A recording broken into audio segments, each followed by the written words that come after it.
does your checking account pay you with real cash rewards with no monthly maintenance fees ever? Bummer. Ask for Kasasa Rewards Checking. It's our superpower. He's going to send a line drive down the field. It'll be fielded on the bounce.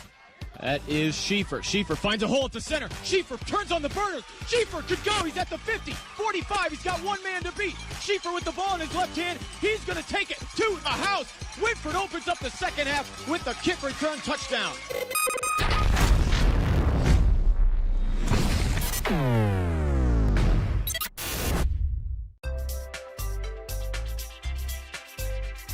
First Federal Community Bank is excited to offer the Ohio Home Buyers Plus program, and it's meant to offer an above-market interest rate to help the potential home buyer in their journey towards home ownership.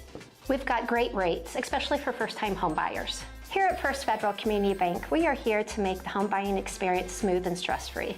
As a community bank, we're excited to offer this account to help fulfill the dream of owning a home. Member FDIC, Equal Housing Lender.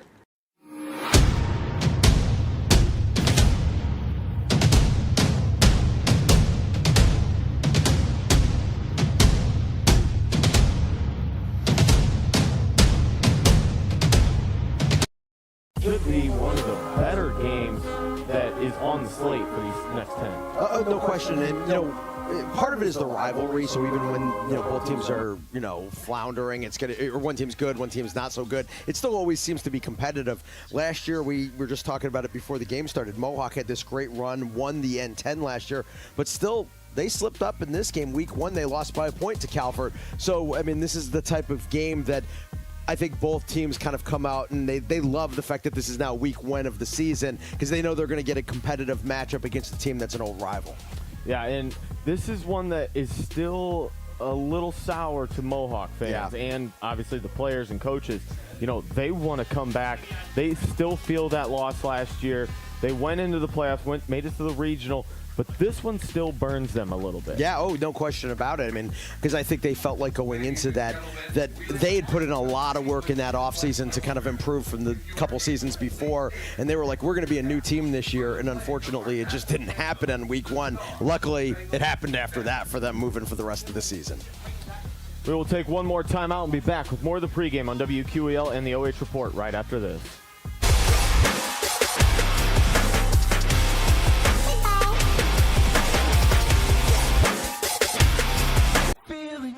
Hey, does your checking account pay you with real cash rewards with no monthly maintenance fees ever? Bummer. Ask for Kasasa Rewards Checking. It's our superpower. Looking for the best high school sports coverage in Ohio? You found it right here on the OH Report. From the field to the court, we've got it all. OH Report brings you local coverage like nobody else in the area, live and free. Follow OH Report now and never miss a moment of the action. Don't just watch, be a part of the game with OH Report, the future of local sports.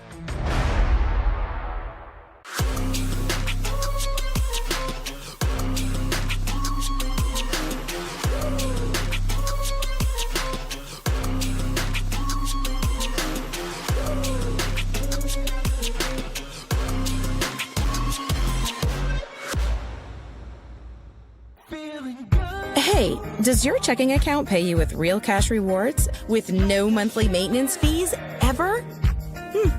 Bummer. Ask for Kasasa Rewards Checking. It's our superpower. He's going to send a line drive down the field. It'll be fielded on the bounce. That is Schieffer. Schieffer finds a hole at the center. Schieffer turns on the burners. Schieffer could go. He's at the 50, 45. He's got one man to beat. Schieffer with the ball in his left hand. He's going to take it to the house.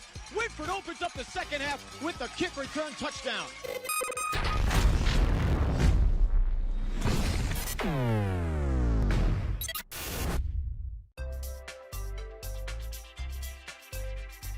First Federal Community Bank is excited to offer the Ohio Home Buyers Plus program, and it's meant to offer an above-market interest rate to help the potential home buyer in their journey towards home ownership. We've got great rates, especially for first-time home buyers. Here at First Federal Community Bank, we are here to make the home buying experience smooth and stress-free. As a community bank, we're excited to offer this account to help fulfill the dream of owning a home. Member FDIC, Equal Housing Lender.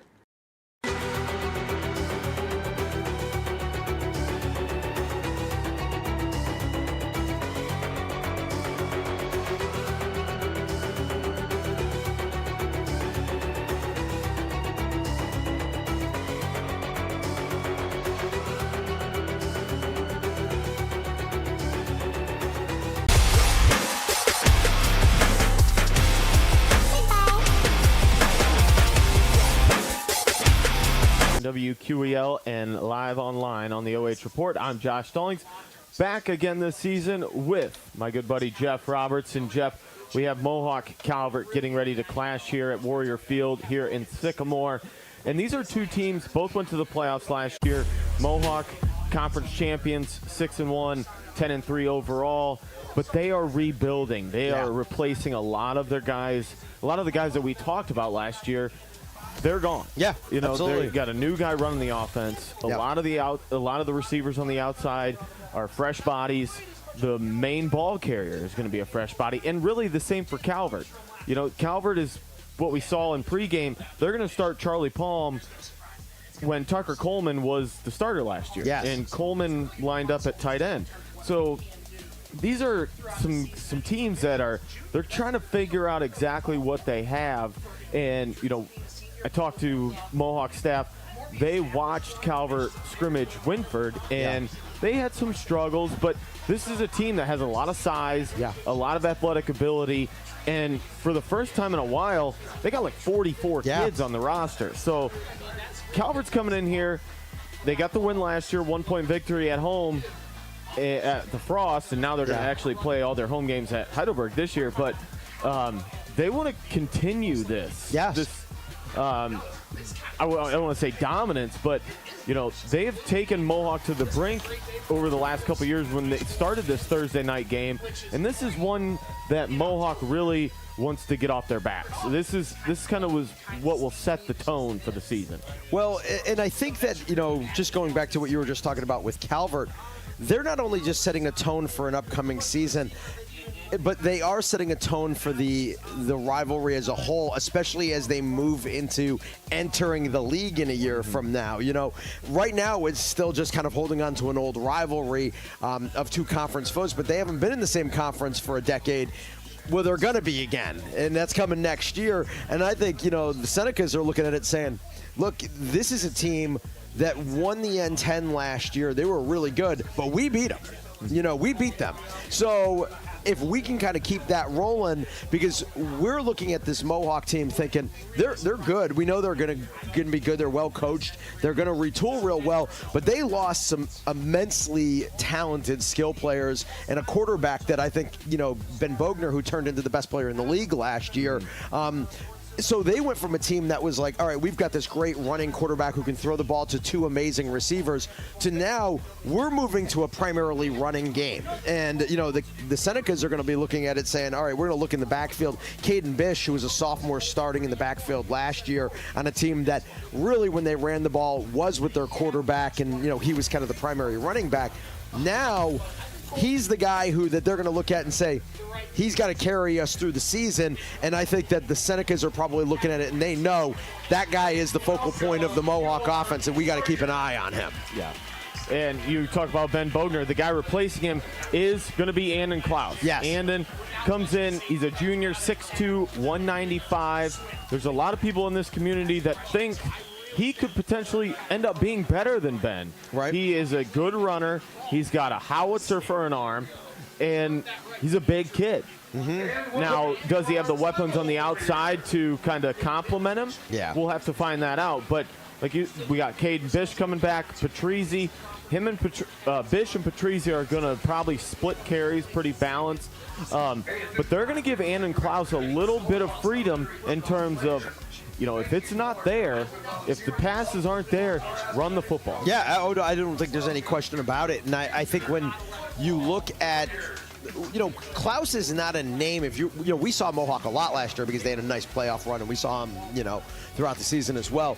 But Klaus was not a name that was unfamiliar to, it's not like we're just looking at a kid who's like, oh, he was a freshman last year, never played any varsity time, and now he's getting into the lineup. That's not what happened. This is a guy who did have some playing time on a very talented team a year ago, and he's kind of filled out. He's a good-sized kid now. I mean, he's he looks like a man out there who's going to be taking over the quarterback position. He's well over 6 foot, got a 175-pound frame or so. And I do think that it's really just more about kind of getting under center and seeing the players in front, seeing the defense in front of you in game time action when things are going fast. And if it goes smoothly and it goes well, it could certainly go Mohawk's way.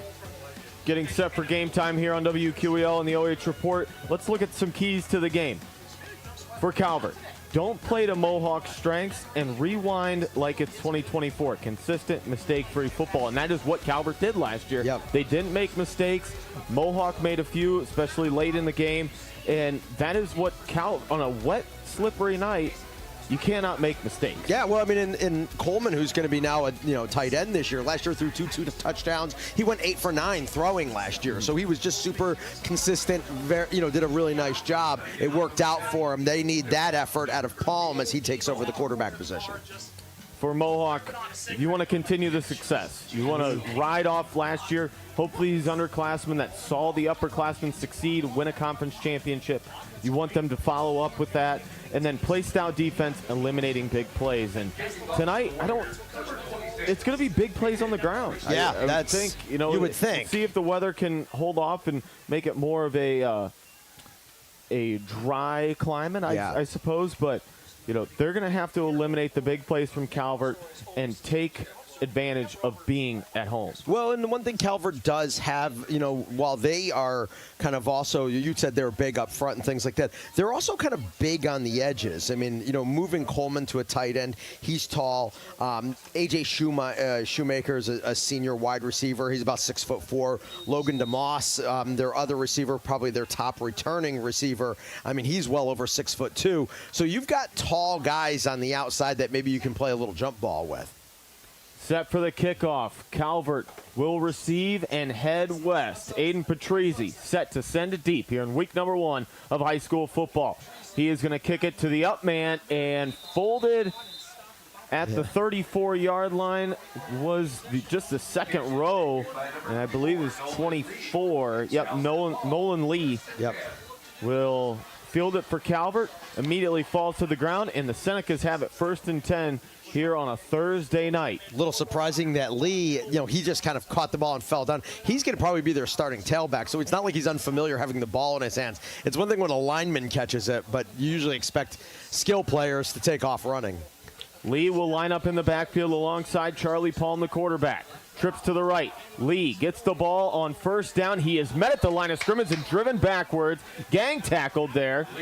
The Warriors were ready for it. Getting in there was 54. That is Jet Lossler. Yeah, Loser. Couple of different bodies in there. Brett Leith also in on the stop for Mohawk. Getting Second. Off. They're going to give him credit for 3 yards. Yeah, I know. I was surprised by that, too. Slot back, going to shift right to left. Again, shotgun formation. Lee, the ball carrier, following a puller, falls forward, and he's going to set up Calvert for a 3rd and 1. On the first run, some of those linemen did a really nice job of getting off the blocks in front of them. That time, a couple of those linemen got pancaked. Loser on that one, who made the great tackle on the first play. That one, he got behind, a 300-pound lineman and ended up 5 yards beyond his back down the field, unfortunately. Slot back, left side with a tight end. Under center goes Palm. Palm turns, gives to the I formation. That's Lee, straight up the gut. Looks like he has enough, and he will move the chains here for Calvert on their opening drive of the ball game. Again, it's just a big size. I don't want to call it a mismatch up in the middle. The reason they're going to the middle of that line is because you're looking at Jet Loser, who's 185 pounds, trying to use his speed. But Cameron Moyer, the center, is 6'4", 305. So when you've got that type of size advantage, sometimes you just want to kind of plow downhill, and that's what Calvert's trying to pull. Doubles formation, speed option. They're going to give it to the receiver on the end around. That is number 10, Logan DeMoss. DeMoss, not a lot of room to work. Still able to get 3 on that play as Patrizzi brought him down, one of the best tacklers from last season. Led the Warriors in tackling. Patrizzi knifing through, wiped the pins, and brought him down. Also in on the stop is number 2, Brant Kirian. I actually really like the play call, though. DeMoss, one of the more athletic guys for Calvert, and you want to try to figure unique ways to be able to get the ball in his hands. Trips left. Again, up the gut. And a 3-yard pickup for number 24, Nolan Lee. Bish on the stop, and it's going to be 3rd and a long 4. Here's midway through the first quarter on WQEL in the OH report. And Calvert kind of just grinding it out here early on, and we know that's probably what Mohawk's going to do as well. So this does become a game of controlling the line of scrimmage. Who's going to win that battle if they both want to play this type of football? Doubles formation, DeMoss, Max Griffin go wide to the left, motion man Tucker Coleman. Snap is back. Palm wants to throw, delivered low to A.J. Shoemaker, incomplete. Wanted the quick slant, but Palm's throw a little bit low. In coverage there was Rhett Leaf.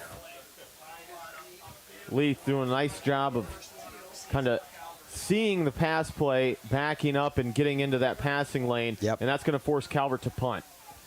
Inside Mohawk territory at the 48-yard line.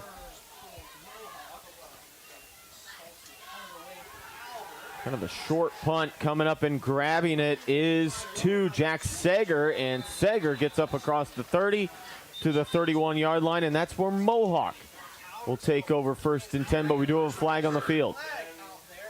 Hold against Calvert. You know Coach Eric Dano is going to take that.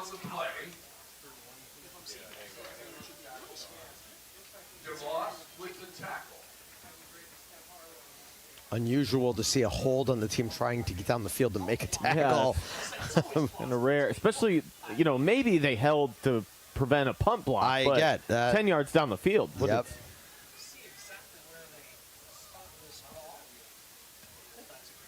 Coach Daniel in pants tonight. First time in 18 years, he said, that he has worn pants.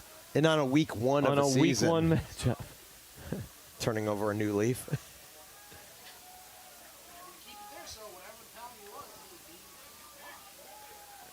He'll step it off from the 32. So Mohawk out on the field, led by the junior Andon Klaus, 6'2", 195. Klaus will send 2 to the right, slot to the left. Joining him in the backfield is number 22, Kaden Bish. Bish on his left hip. Calvert with a 5-man front. They're going to keep it with Klaus. Power, quarterback on the right side. Shimmies by 2 tacklers. He's got a 1st down and more inside Calvert territory, past the 45. Goes down at the 42-yard line.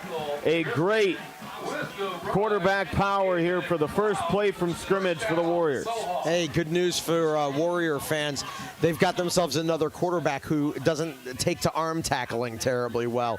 You can see Calvert, and it wasn't really that they were attempting that arm tackle. He was just being shifty, and he was making guys miss, and they were just trying to get that arm out on him. Unfortunately for them, they were not able to bring him down. Great run by Klaus. Klaus, Bish again in the backfield. This time it is Bish. Throws a stiff arm. Plows over the right side behind a puller and picks up 3 on 1st and 10. Bish, another good-sized kid, 5'11", 195, and he will run hard. Yep. And last year, Bish a lot of times did do a lot of work, like sort of in between the tackles, because they were so fast on the outside that they were able to, kind of spread out defenses and try to just push up the gut. I don't know that that's going to be as much the case. You can kind of see it in this first 2 runs. Calvert is so big in the middle of their defensive line that they're sort of moving and they're looking to run to the edges because they don't want to try to move 600 pounds from the inside. Patrizi going to shuffle right to left. Bish throws a nice block. Klaus up the middle. Now he's going to cut back center of the field. He's going to take off for the right pylon. Klaus to the end zone. He is in for the touchdown. Great blocking, great vision, and Andon Klaus takes it into the house. Mohawk 6, Calvert 0 here in the first quarter. Bish cleared the way on the left side. Klaus looking back to his right, saw the opening and took it. The 6'2" quarterback striding it out and getting into the end zone. Very patient running by Klaus. You know, it was a little slow developing as he was coming around the edge. He was getting blocking to get him downfield, but he was just kind of waiting. And then he realized, I got a cutback opportunity, and he was gone. High snap. Patrizi doesn't get a chance at it. He's going to have to run back and cover it. And so the score will stay 6-0, Mohawk over Calvert. We'll take a timeout, be back. Senecas with the ball right after this. First Federal Community Bank is excited to offer the Ohio Home Buyers Plus program, and it's meant to offer an above-market interest rate to help the potential home buyer in their journey towards home ownership. We've got great rates, especially for first-time home buyers. Here at First Federal Community Bank, we are here to make the home buying experience smooth and stress-free. As a community bank, we're excited to offer this account to help fulfill the dream of owning a home. Member FDIC, Equal Housing Lender.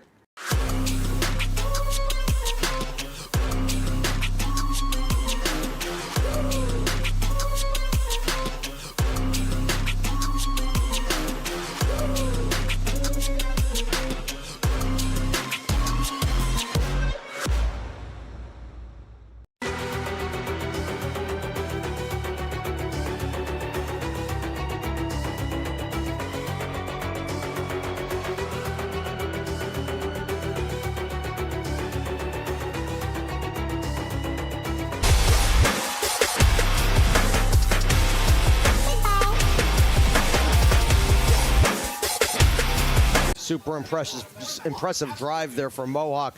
Not really just because of the touchdown, but also when you get runs like the one you just got right there, that is everybody blocking, not just the linemen, but the guys downfield as well. Much better kick this time by Patrizi. Fielded on the far side, cutting, driving up the left side is Lucas Stoltz. And Stoltz gets it up to about the 33. And Calvert will start their second possession, 1st and 10 from their own 33-yard line. They had a little bit of success in their first possession. It did stall, but they were able to get 3, 4, 5 yards of pop on handing it off to Lee. Yeah. We'll see what Calvert wants to do here on the second possession. The rain has subsided. See if maybe they give Charlie Palm a little bit of freedom to throw it. Shotgun snap. Going to throw it in a hand in the air to knock it down. That's Bish. Big time on both sides of the ball. Kaden got in the passing lane, knocked it down. Well, and you can see, Palm seems to be having a hard time getting a grip on the ball. Like right there, he got the snap, and as he was turning it, the way he was holding it was almost like he didn't have his hands on the laces. He was just like, this is a timing, and I got to get it out of here as quickly as possible. But it didn't matter because Bish was so fast into the backfield and was reading the play so well. Trips to the right side. Shoemaker on the outside. They're going to throw a bubble. And he is met and dropped right away. Tackle made by 26, Aiden Patrizi. Patrizi, I think he got held. They did not call it, but the receiver did a nice job to pull it off. Yep. The throw was complete to Coleman, but nowhere to go as Patrizi got in there and knocked him down. Well, I think the goal was going to be 3rd and 15. They were like, let's get it out there on the edge right there and try to take advantage of a size mismatch we've got. We can put a blocker on that guy. And he was holding him, but Patrizi got through the hold, was able to get a hold of Coleman, and just wouldn't let him go. Coleman was trying to kind of fight away from him, and then sooner or later it was like, oh, no, you're going down, and it's for a loss of yardage. Doubles here on 3rd and long. Pressure on the backside. Ball's out. Ball is loose. Fumbled at the 20. Mohawk's going to cover it up at the 19. Hit from the backside. Eli Chevalier. Recovered by the 55 Chevy. Chevy got in there. covered that thing up. He was smoked on his blind side. Sure was. Palm had no chance. He was rolling to his right. And the blitz heads-up play by the Warriors. They're going to get great starting field position here inside the 20, mark it at the 18-yard line. I don't know if you can get a better start for a game than what we're getting for the Mohawk Warriors here on game 1 of the high school football season. Offensively, they get the points on the board. They let up 1 first down on the first drive, but they got the turnover and their outstanding plays on multiple ways. And that one, the sack, strip sack, like you said, and honestly, Mohawk was the only guy. I mean, the quarterback, Palm was the only one who might have, he was trying to crawl on all fours to get to the ball, but he was the only one who had any chance. It was all Mohawk players around the area. It was Bish who got in there for the strip sack, and now delay of game. Penalty against Mohawk. They didn't get everybody set in time, so that's going to back them up 5, but still 1st and 15 now from the 23. Levi Teal, the speedster, going to go wide to the right, to the left side. It is Brant Kirian. Bish in the backfield with Klaus. Patrizzi going to go slot right.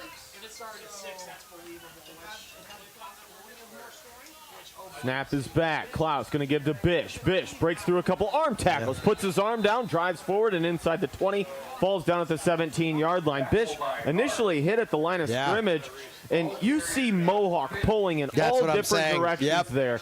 They have a false puller going to the right, 2 pullers coming from the left to the right, and then 2 pullers coming from the right to the left to clear the way for Bish. They're not Bish set gets up. them back to a 2nd and 10. They're not set up on a wing, the old school wing linemen and things like that. Like they are. They're bringing guys in every direction. Kirian wide left to the right side. It's Patrizzi.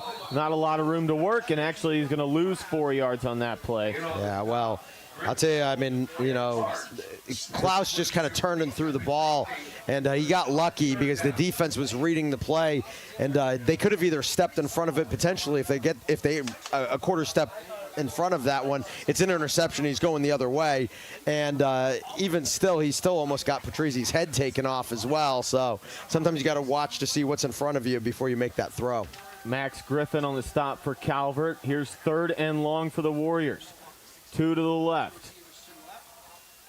Tight end and a wing to the right. Klaus with time. Wants to throw across the middle. Right at the sticks. It's complete. That's Patrizzi. Right at the 10-yard line. And now he's about a yard shy, Jeff. And if you're Coach Eric Daniel and the Mohawk Warriors, you want to go here. 5 minutes to go in the first quarter. You're up 6-0, and you're deep in Calvert territory. But it looks like he's going to send the field goal team out. He is sending them out. I mean, like I said, he's probably a yard and a half away, and I think that he just kind of is looking at it going, it's just far enough that I probably would rather just take the secure points. So Patrizzi lines up his brother to hold. Low snap, and he's going to have to run for it. It is Owen trying to scramble to the line of scrimmage. He is going to be stopped short. The long snapper has not helped them out at all on extra points or field goal attempts. A high snap, now a low snap, and Mohawk comes away with nothing. Yeah, exactly. I mean, and unfortunately, I mean, that's one of the challenges of, it is a little bit of a wet field, and sometimes, the ball gets a little bit slick in those environments. And long snapping is not always the easiest task. It looks easy, it's not easy. And, you've seen early on in this game, Mohawk struggling on that element of the game. So now 1st and 10, second possession for Calvert. Palm, quarterback power up the middle, more like a draw, actually. Yeah. And maybe picks up a yard.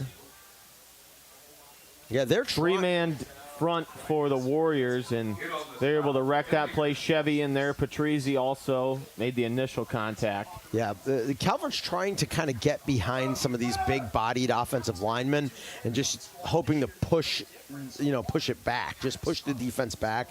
And even if they can go get 5-6 yards at a time, just pushing the defense back, they'd be happy with that. But Mohawk sliding around those big bodies really well up front. 2nd and a long 8. 3-down lineman for the Warriors. Motion man left to right. Palm in the gun. Wants to throw across the middle. Got it. He's got a crew in front of him to block. Intercepted at the 20. He's still pushing his way, and he's going to take it to the house. 14 and Klaus. The quarterback doing it on both sides of the ball. He read that perfectly. Jumped in front of the passing lane, all hands, grabbed that ball out of the air and took it to the house. Amazing, just catch. Just pulled it out of the air right around the 22-yard line. And then when he got into some traffic, he kind of just stuttered for a little bit, broke one kind of semi-tackle, and then he just got the parade in front of him. And Calvert's guys who are down the field there, those are those big linemen. So they're not going to chase him down in the open field. All the receivers and the fast guys are down the field. So there was one guy who had a shot at him there, and that was A.J. Shoemaker. When he missed the tackle, nobody else has a shot at it. And in the end zone, Mohawk is up by 2 scores here in the first quarter. He was on the slant route, and Klaus took it away and took it for 6. They're going to go for 2. Handoff Patrizzi. Patrizzi wrapped up in the backfield. Does not get in. Nice tackle made there by 61. Maybe it was 63. But Mohawk up 2 scores, 12-0. 3:39 to go in the first quarter from Warrior Field in Sycamore. We'll be back. Calvert with the football right after this. First Federal Community Bank is excited to offer the Ohio Home Buyers Plus program, and it's meant to offer an above-market interest rate to help the potential home buyer in their journey towards home ownership. We've got great rates, especially for first-time home buyers. Here at First Federal Community Bank, we are here to make the home buying experience smooth and stress-free. As a community bank, we're excited to offer this account to help fulfill the dream of owning a home. Member FDIC, Equal Housing Lender.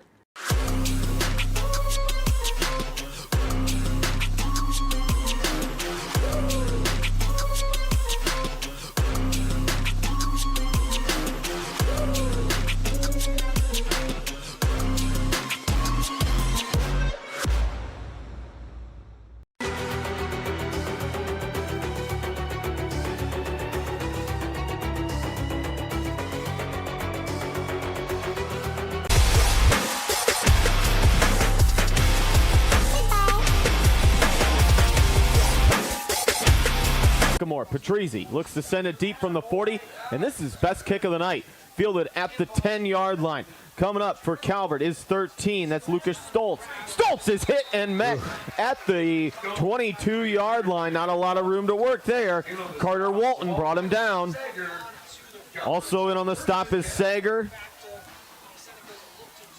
Well, I got to be honest with you, as we're sitting here, now we're still early in the game. We're in the first quarter, but you're looking at 2 teams, and one team looks like they're still dusting off some preseason, in first game, dust and, getting back into it. And another team looks like they're in midseason form at this point in time. So Mohawk team's playing very, very good football. Calvert offense back out on the field, led by Charlie Palm here in the first quarter. 3:34 to go. 1st and 10. Ball spotted at the 25. 2 to the right, got a slot back right side. He's going to shuffle right to left. Palm in the gun, going to hand off. Nolan Lee looking to go left side on the trap. He is met. A is dropped for about a half-yard gain. Lee, after that first drive, not finding a lot of room to work. And Calvert's not pulling anybody. Well, they're basically taking the man head on and trying to move the body. Yes, they are. That's exactly what they're doing. They are bigger up front than Mohawk is, but they are not doing anything that can kind of throw off the Warriors in any type of misdirection. They are just trying to use their size to shove them out of the way, and Mohawk is determined to not let that happen, even with a 3-man front. Split backs in the backfield this time on 2nd and 9. 2 to the right side. He is going to hand off. And again, no room to work. None other than Kaden Bish. It is Losser also in on the stop. I'm going to tell you, they're playing. You were just talking about them trying to block everybody one-on-one. And, Mohawk's playing it smart. The guys who are bigger are just kind of holding up, but the smaller guys are knifing and sliding past them, using their speed against the big bodies of Calvert in front. But the bigger thing that's happening is the safeties and the linebackers are all playing downhill. They are all flying in, and these guys tackle well. So it's not like, oh, yeah, you're bringing in a guy from the safety, but he's going to miss a tackle or whatever. No, they get around him. They're making plays. Trips right side. Palm rolling. throwing, lobbing to the sideline, way too high for the intended receiver. Looking for Max Griffin. Nobody home, and now it is 4th and 12. And Calvert deep in Mohawk territory, they're going to have to punt. Or deep in their own territory, they're going to have to punt. 2-minute mark here in the first. You know, it was interesting before the game. I was watching, and you know, sometimes when you see a team make a change at a quarterback going in from one season to the next, and you know we don't know the details behind it. We're not at practices. And Tucker Coleman, who was a freshman starter last year, takes him to the playoffs. This year, you know, he's not anymore. You know, I was thinking going into it that, okay, you know what, this, you know, hey, you got a new guy who comes in, he's doing a really nice job. But the practices that were happening before the game when they were warming up, I was like, man, the passing game is really sloppy. I wasn't seeing it then, and I'm watching it in the game, and it's basically the exact same thing. So I don't know what was happening over the last several weeks that made him think that this was a good move to make, but it's not paying off for him, at least early on. The punt sails out of bounds. It was a high punt, but went off the left side of the foot, and it is going to spot Mohawk 1st and 10 inside Calvert territory at the 48-yard line. Andon Klaus and the Warriors back out on the field, and Klaus going to go under center. I formation, double tight, one wide to the left, 1st and 10. He turns, gives, Patrizi moving left side, lowers the boom. Patrizi runs through the defender, drags him for a couple yards. Yeah. DeMoss with the stop, but a flag came in from the back judge. Don't make any mistake. Usually in the area of a hole, but that play developed so quickly. Yeah, it was. And again, you know, part of it is they did have, you know, when you get a full front like that, some guys are blocking down to the second level on linebackers, and they're thinking they saw something there. I don't know that we saw it, but replay courtesy of the OH report. I didn't see a hold. If anything, it could have been defensive holding. The defensive tackle, had his arms out around the shoulders of the offensive lineman. But hey, I get paid to do this. They get paid to do that.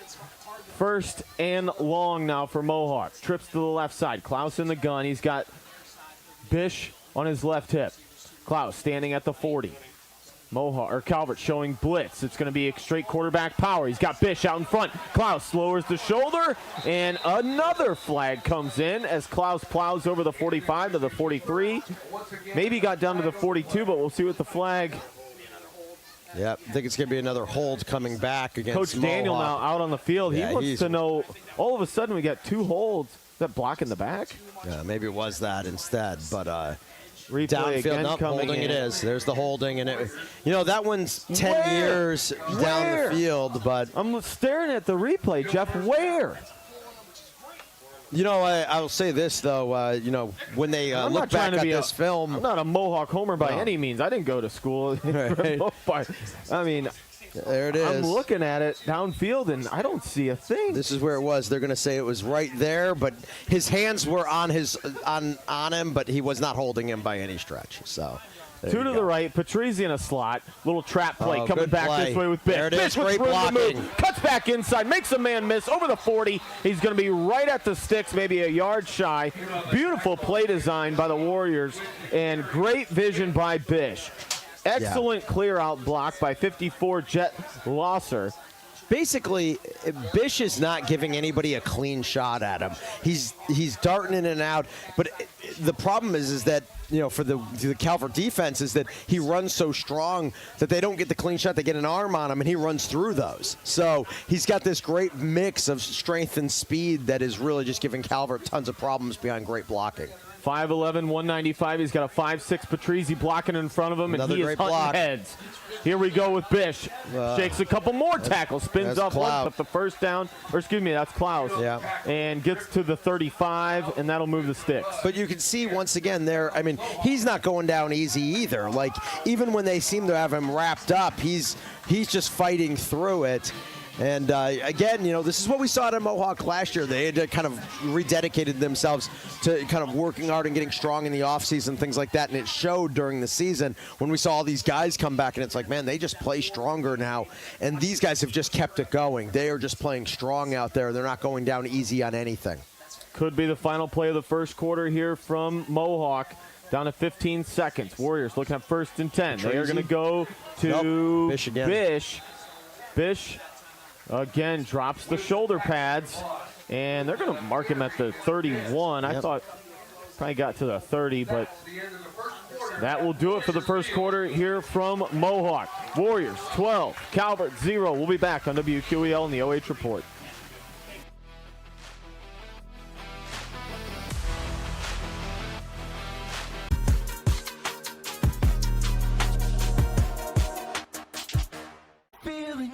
Hey, does your checking account pay you with real cash rewards with no monthly maintenance fees ever? Bummer. Ask for Kasasa Rewards Checking. It's our superpower. Looking for the best high school sports coverage in Ohio? You found it right here on the OH Report. From the field to the court, we've got it all. OH Report brings you local coverage like nobody else in the area, live and free. Follow OH Report now and never miss a moment of the action. Don't just watch, be a part of the game with OH Report, the future of local sports.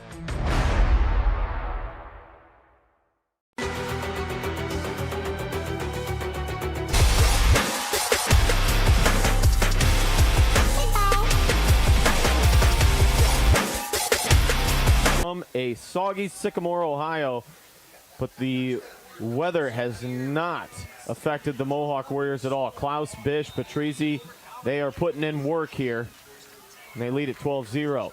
Klaus in the gun. He's got Bish on his right hip, Patrizi in a slot to his right as well. Low snap. Here's Bish.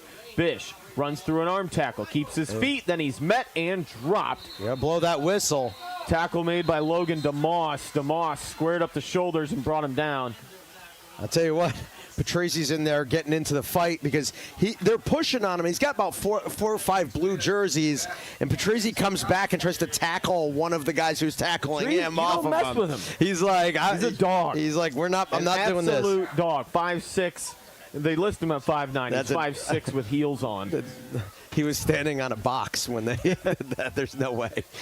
Actually, when I saw it before, got those Tom Cruise lifts. Exactly. I was joking. We said before the game, I saw it before. I saw the roster, and I was like, oh, maybe he grew over the summer. And I was like, no, there's no way. I know they lie every year.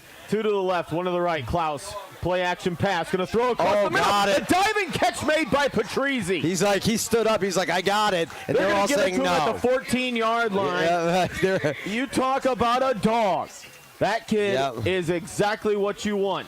Give me 11 of them, and we're going to Columbus for state. Patrizi with the pickup off the turf sets him up 1st and 10. Ball now at the 15-yard line. Wide receiver left is Kirian. Teal to the right side. I formation. Bish in front. Now Patrizi. The deep back gets the call and just gets to the line of scrimmage. And Calvert able to get in and make the stop there. That was 51 Anderson Hart. Hart doing a nice job to shed the blocker, get in there and make the tackle on Patrizi. Senecas 7-5 a year ago. They also went into the playoffs, won a playoff game. Teal left. Now Kirian to the right. Klaus claps and got him to jump. Yep. They sure did. Easy 5 yards for the Mohawk Warriors, and that's the first time they've won on 2 tonight. Yep. So Coach Eric Daniel, he's playing chess. Calvert's playing checkers. Sure. Patrizi goes wide to the left, joined by Teal. Kirian wide to the right. Klaus again in the gun. Quarterback power. Bish out in front. Sets up the block, and Klaus short gain that time. Maybe got a yard Maybe or so. a yard down to the 9-yard line. And that one, Bish couldn't quite get to the blocker in time. Yep. And, and you could see, I mean, they're basically asking, like on that one, Patrizi's coming in as a lead blocker in front, and it's his job. He's got to seal off the defensive end, and he did a nice job of it, but it is kind of requiring smaller guys take on a lot of bigger guys on that running play. And, Calvert was able to keep their linebackers free to run to the football. Calvert with 3 down linemen, two stand-up ends looking to come in hot. They blitz. And again, Klaus straight up the middle. He got it first. He reached out for it. He's going to be super close. Up to the 5-yard line. Man, he needed 4. 9:06 in the second quarter. Yep, they gave it to him. And now they're going to bring in another lineman. Checking in for Mohawk is Bryce Rathburn. Teal checks out.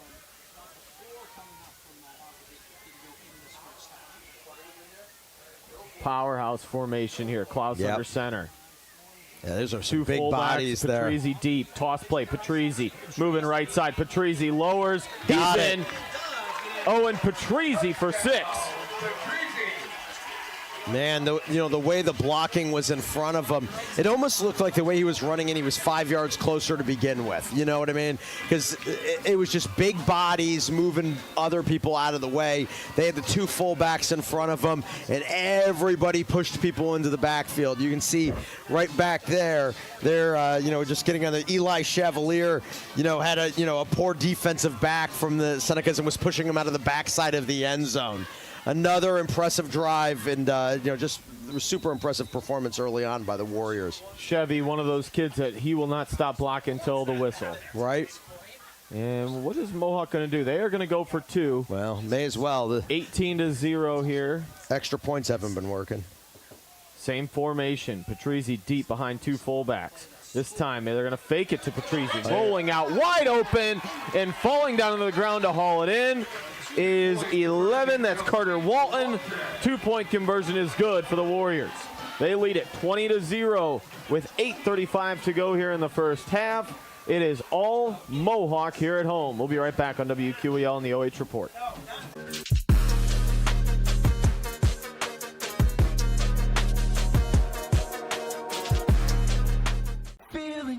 Hey, does your checking account pay you with real cash rewards with no monthly maintenance fees ever? Bummer. Ask for Kasasa Rewards Checking. It's our superpower. Looking for the best high school sports coverage in Ohio? You found it right here on the OH Report. From the field to the court, we've got it all. OH Report brings you local coverage like nobody else in the area, live and free. Follow OH Report now and never miss a moment of the action. Don't just watch, be a part of the game with OH Report, the future of local sports.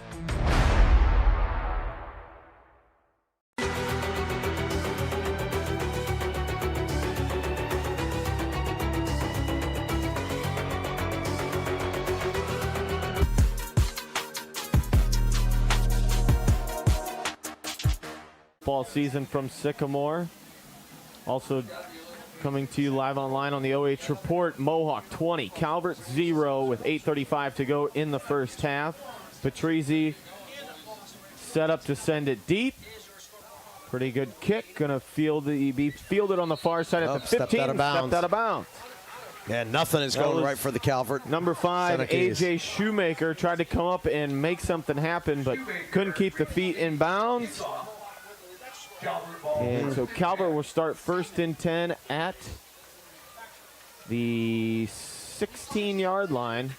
So really a great kick by Patrizzi. I don't want to understate the fact that last year, Calvert did lose players from last year, in particular Cal Warnham, their running back. He ran for 1,500 yards last year, and that was the guy who I think a lot of teams defensively had to focus on, and it did open things up for them in other elements of the game. You lose that, it makes things difficult.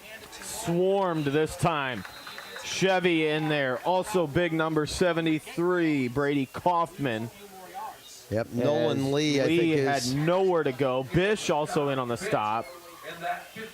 And they're just, you know what they're doing is they're just, like I said, they're taking all of their linebackers, safeties, and everybody, and they are just playing downhill. They're playing the run game. They are trusting their defensive backs to be able to sort of handle guarding these receivers because they're not, Palm hasn't shown that he can make them pay for maybe missed one-on-one coverage. So they're like, all right, we've seen enough, and we're just going to play the run game and see if you can try to beat us in the air. DeMoss, lone receiver left. They're going to go trips right. DeMoss double covered, pressured again, and Palm's going to go down, sacked in the backfield by the 55 Chevy. Yep.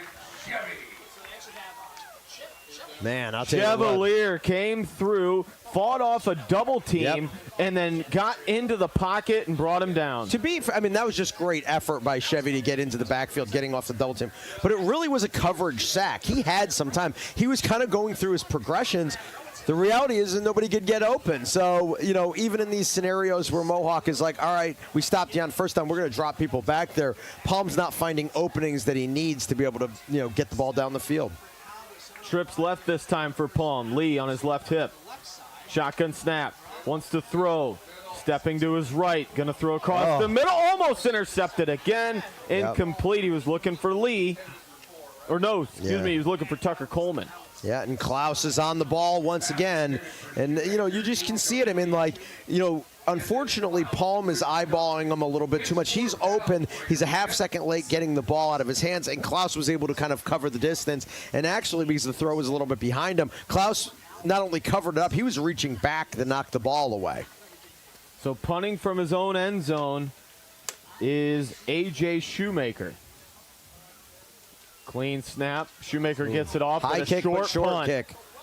It is going to bounce and barely take a Calvert roll. Stops at the 43, and that is where Mohawk will take over 1st and 10 here in the second quarter. 6:56 to go. They lead it 20-0. Tell ya. Now, if you're Coach Daniel, take a shot here. Oh, absolutely. You got Teal and Kirian on the outside. Both have great speed. Why not? Especially on a first down play or something like that. You get first or second down. That is your opportunity to say, we can take a crack and also put some different things on film. Let other teams know. Yeah, we're running the ball super effectively here, but when you watch this, you can't ignore what we can do through the air. Kirian comes wide to the right, Teal wide to the left. Tight end left side joined by Patrizzi. Now they're going to shift. Tight end is Carter Walton. Low snap. Klaus has it. Has pressure in his face. Going to roll to his right. Klaus tucks it in. He's going to run for it and goes out of bounds. Able to pick up about 3 yards on that play. And you see Klaus, Bogner was a very physical runner. Yes, absolutely. Klaus has those long legs. He is going to beat you to the corner. Yeah, he's he's a glider. He's got some speed, and he's not small. Like I said, he'll run through arm tackles, but he's not, like you said, he's not necessarily lowering the shoulder all the time, knocking people over, but he's got enough physicality to kind of get through some weak tackles and enough speed to make people miss. Rhett Leaf comes into the game. They're going to give to Patrizzi. I formation. Patrizzi off the left tackle, pushing his way over the 35 down to the 34. Good pick up there for Patrizzi, and that's going to set him up nicely for a third down. Yeah, just a yard short. And they're going to run out here and just try to get this play in fast. There it is. Oh, no, they didn't set it up. A lot of talking going on out there as they blew the whistle right after. I don't know. Coach Daniel had to take a timeout. He didn't have enough guys on the field, and he had a little bit of a talking to there with number 6, Rhett Leaf. Leaf was the one who ran off the field, but actually when he came on, there was a little conversation. He actually kind of gave a yell at Patrizzi, and then Patrizzi, after he went over to Leaf and said he gave him the this is my fault. I think Patrizzi maybe sent them off, saying we got too many guys out here, run off the field. He ran off, and then it was like now we're short, now we're guy short. So a little miscommunication. One of the few mistakes Mohawk has made here in the first half. Not too bad overall. Quick timeout here on WQEL on the OH Report. We'll be right back with 6:28 to go in the first half.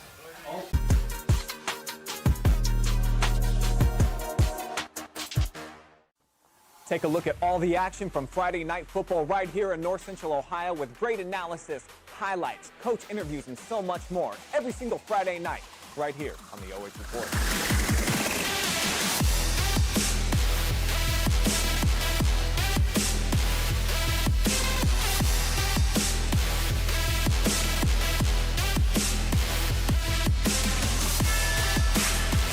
The gun. Quarterback power. Straight up the middle. Klaus lowers the shoulder. He's going to pick up the first down up to the 30-yard line. So even with the timeout, Mohawk able to get the first, move the chains, and they are working their way deeper into Calvert territory, up 20-0. Mm-hmm. It's just super impressive. Everybody on that line is doing great work. There is not one offensive lineman that is losing battles out there. Trips right this time. Teal, wide man on the right side. Patrizzi in a slot. Set up the screen. Klaus, and Patrizzi fell down. Couldn't get his footing as he was trying to work into that grass route. Yeah. They were trying to... I think really his option was deep downfield. Walton looked like he had beat everybody. If you were watching the line on that play, you could see all the linemen let the linemen through. They were trying to set up a screen on that one, but unfortunately the pressure got in his face a little bit too fast, and I think he, just was like the defense started coming up on Patrizzi and ended up not getting a good throw in that direction. Klaus in the gun again here on 2nd and 10. Bish gonna get the call. Bish patiently pushing forward, but he's hit and knocked down in the backfield. Good stop made there by big number 70. And we don't have a 70. Nope, we do not. Maybe it's Cole Seifert. Well, I was going to say that. Cole Seifert, yeah, maybe 245. That's what that guy looks like. Yeah. Do it all by body weight.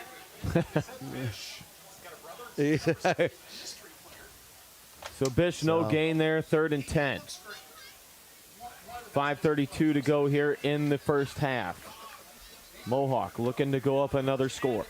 2 left, 1 to the right. Klaus in the backfield. He's got Bish in there. Another hard count. Jump. Nobody jumped. Nope. A little bit of a screen pass, and Bish is hit. Lee almost drove him to the turf, but held up. Yeah, play just kind of broke down. They're trying to set up that screen. But, Calvert held back on it. You got to give him some credit on that one.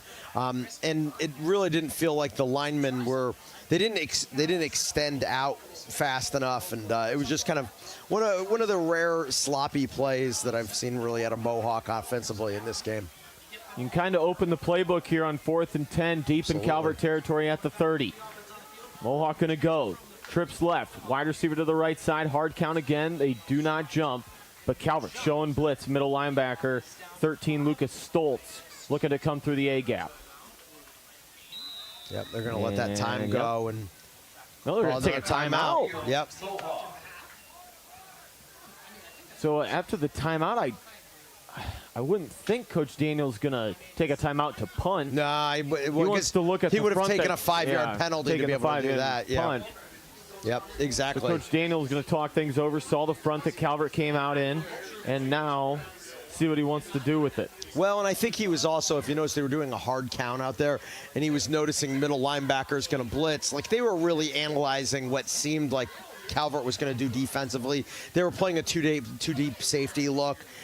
So, he knows he needs 10 yards here, so that kind of gives them an opportunity to say, all right, well, if they come out in this formation again, we can set up the play that hopefully can go well against it. Mohawks had the advantage in terms of skill players so far tonight. Maybe look for him to go with an intermediate pass and try and get it, do the rest with your legs. Well, they did have Kirian sort of split wide on the right alone. Now, there was safety. There was a deep safety kind of over to that side. But if he, cuts a quick slant over the middle, it'd probably be it'd be a foot race really to that first down marker between the cornerback safety and him. It'd just be a question of whether he could get there. But they're going to change up the play altogether now. Kirian and Teal wide to the right. Patrizia slot back right side as well. Bish in the backfield. Klaus wants to throw. Sets his feet. Delivers across the middle. Low and behind Patrizzi.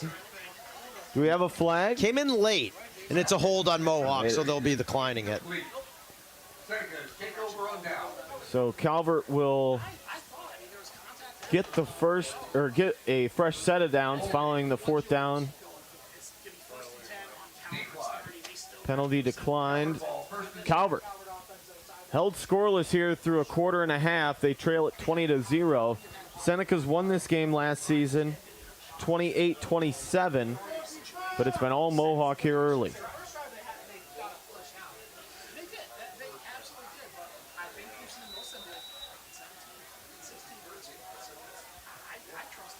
Warriors go with 3 down linemen, 2 stand-up ends. They're going to go to Lee. Lee straight up the gut, trying to drive his legs, pick up something. Maybe got 2. Tackle made by 52, Logan Heminger. Tell you what, everybody, we're just, if you really look at it, almost every player that's been out there for Mohawk, we've said their name at some point in time because everybody's involved in what's happening, both offensively and defensively. That's exactly what you want. Everybody get involved in the game. Calvert breaks the huddle. Lone receiver comes wide left. That is DeMoss. They're going to bunch him up on the right side. 2 backs behind. Palm in the backfield. 2nd and 8. Palm wants to throw. Near side pass complete. DeMoss has it. Gets by 1. Falls down right at the sticks. Tackle made by Patrizzi. Got off the hit from Rhett Leaf. Yep. And they're going to say that's going to move the chains. No measurement. Yeah, that seemed a little short, but that's all right. Good job by DeMoss to kind of shake a few defenders and get the first down. Well, and Coach Daniels can have a conversation with Leaf about we don't lower shoulders and dive at people. We wrap people up and drag them down, because he tried to do the torpedo tackle and it didn't work out. Again, they'll bunch him up on the right side. Power eye, dropped a snap. And no, he's going to hand off. Oh, it helped out. Lee up the middle kind of threw Mohawk off a little bit. Yep. And Lee's able to pick up about 8 yards. Yeah, he had good blocking on the play anyway, but the drop of the ball almost slowed down the defenders on the outside. It was like, I think they were trying to figure out, should we go after the ball or should we go after the runner? And it just took him out of the play because it got, he picked it up, turned around, handed it off, and now all of a sudden there's blocking down the field. 2nd and 2. I formation again behind Palm. Miscommunication. They go to Lee, and he is wrapped up. No gain on that play. Smothered in the backfield. Klaus on the stop. Yeah, that time it happened all over again, but, you can see Patrizzi's in there, Leith's in there. That time they were not, the delay actually worked against Calvert because all the defense was able to converge on the ball carrier. So now a big-time 3rd down here for Calvert. Yeah, they need it here. 3rd and 2. Tucker Coleman. Slot on the right. DeMoss wide left. They're going to go with a little misdirection and get the first down with Coleman. Coleman dropped at the 40-yard line. Great play call. Yes. Exactly what the Calvert Senecas needed there. Coleman on the little misdirection. That'll move the sticks and get them inside Mohawk territory at the 39. Yeah, they caught the Mohawk defenders kind of looking at Lee, who's carried the ball so much in the first half. And then a little misdirection there and some good blocking on the line. He had a nice hole to work through. And, Coleman's not a small guy to be running through. I mean, they got him at 6'3", 190. So once he got through that hole, now he's got smaller guys trying to bring down a pretty big body. Shoemaker wide to the right. 2 backs left side. They go to Lee. Not a lot of room. Maybe a yard. Oh, boy. They're going to throw the flag there. Yep. Ooh. A little chippy after. And another flag comes in. These could be offsetting now. It might be, but I got to be honest with you. I don't know necessarily that I will understand that, Coach Lento from Calvert's going to be pretty upset that his players retaliated. But, as much as, we're here supporting the Mohawk Warriors, the reality is that one was definitely an unnecessary throwdown. And that's a big guy throwing him down, too. Yeah, Brady Kaufman at almost 300 pounds basically chucked him to the ground. So, when Lee got up, he was really unhappy, and he went after him for it. So, offsetting penalties brings up 2nd and 10. He got tossed. Yes, he sure did. But again, it's one of the reasons why I've maintained for a long time that when they get into scrums like that, often I think sometimes officials are a little late blowing that whistle. And that one, they blew the whistle, but that's not the first time that's happened in this game where his momentum was stopped. But 2 receivers right, man-to-man coverage, but timeout. The timeout taken. Minute 51 to go here in the first half. Mohawk 20, Calvert 0. We will be right back. Hey, does your checking account pay you with real cash rewards with no monthly maintenance fees ever? Bummer. Ask for Kasasa Rewards Checking. It's our superpower. Looking for the best high school sports coverage in Ohio? You found it right here on the OH Report. From the field to the court, we've got it all. OH Report brings you local coverage like nobody else in the area, live and free. Follow OH Report now and never miss a moment of the action. Don't just watch, be a part of the game with OH Report, the future of local sports.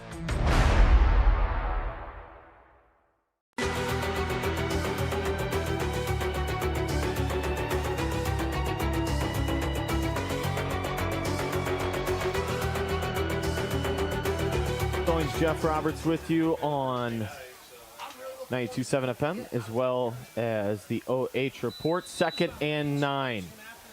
Calvert, 2 receivers wide to the right, 1 receiver wide left, 2 backs in the backfield. Shotgun snap. Palm has it, delivers high and complete. Looking near side to Logan DeMoss. Yep. Catchable ball. It was a little high, like you said, but it still went right through his hands. Just sort of kind of a lucky that it bounced up in the air and over the defender, because a lot of times on throws like that bounce in the air and the mistake by the receiver can turn into a pick. Calvert now going to face a 3rd and 9. Offensively, they've struggled so far here through the first 2 quarters. Minute 47 to go, first half. Mohawk 20, Calvert 0. Motion man left to right. He's going to sling it out into the flats. Pass complete. He's hit. Good tackle. And dropped. Pass complete to Lucius.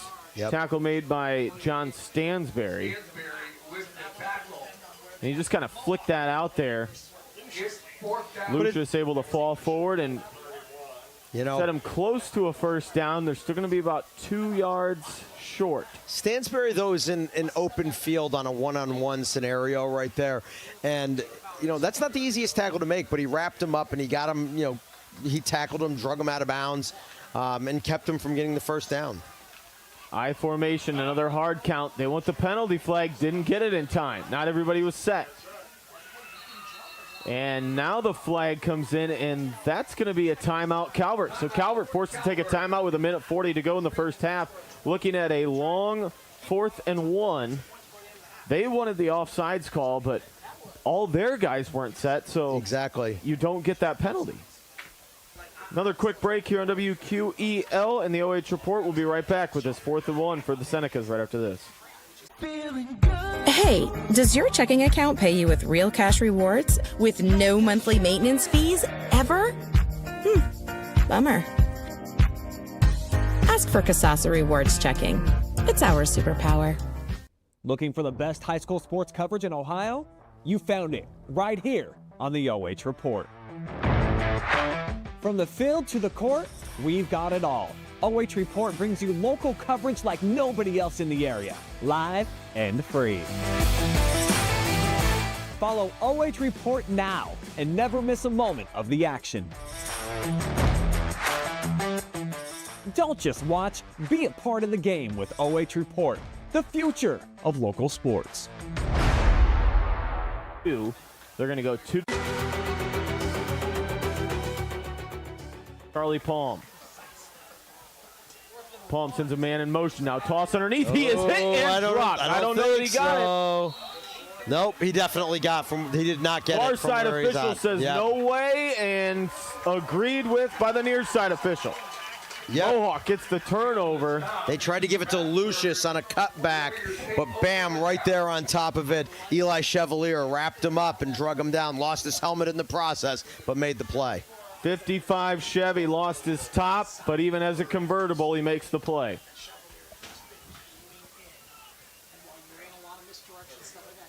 Now, a minute 34 to go. Mohawk going to get the ball back. We'll see what Coach Eric Daniel and the Warriors want to do with it. First and 10, ball at the 30. Warriors will split Levi Teal, the speedster, out wide right. He's got a one-on-one coverage here. Having a hard time getting the play in. A lot of miscommunication, but still plenty of time play on the clock down to 7. Hard count again. Low snap. Klaus going to have to pick it off the turf, and he is going to get smothered in the backfield. And there it is again. They were blowing the whistle, but they were just not letting go of him, and now he gets drugged down. Now, they didn't throw any flags on that play, but got to be careful of it. No timeout either by Coach Daniel. Minute 15 and counting. Patrizi checks out, and they're going to bring in an extra receiver in Rhett Leaf. Yeah, and obviously Calvert with only one timeout. They're not necessarily playing. I mean, they're just trying to prevent any more damage here. But Mohawk's got 70 yards in front of them in 50 seconds. So shotgun snap. Klaus going to try and run up the middle. Gets by one defender and hit hard and dropped by Max Griffin. He tried to do the cut back and try to get him to miss, but Griffin ran it, read it well, and ended up putting the shoulder pads right into his guts. Clock continuing to roll. Play clock shut off. Down to 24. Hard count. That'll give him free 5. As Calvert's 53, Ethan Barr jumps off sides. That'll stop the clock. If you're Mohawk, you're up 3 scores. Take a chance. Get a clean snap. DBs are playing well off the receivers, so even a quick hitter, get out of bounds, you can take a big chunk of yards and then maybe set up for a bomb. I think Coach Daniel's more than happy to just take his 3-touchdown lead and head to the locker room. So the clock will wind to zeros here to close out the first half. Mohawk 20, Calvert 0 here in week number 1 of high school football on WQEL and live online on the OH Report.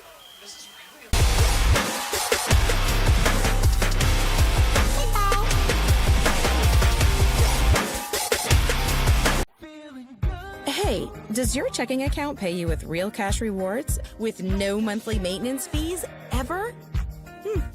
Bummer.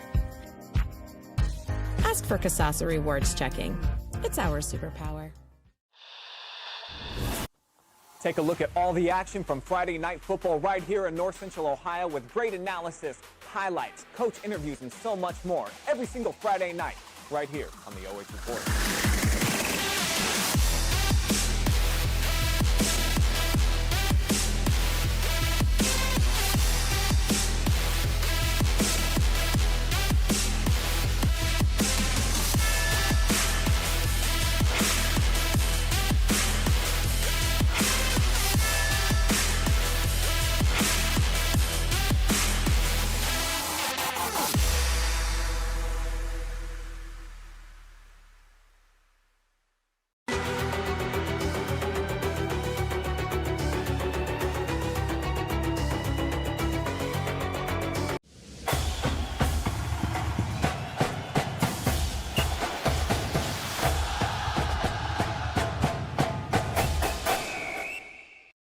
After realizing its massive potential, it became Bon Jovi's first #1 hit on the Billboard's Top 100, catapulting the band to international recognition.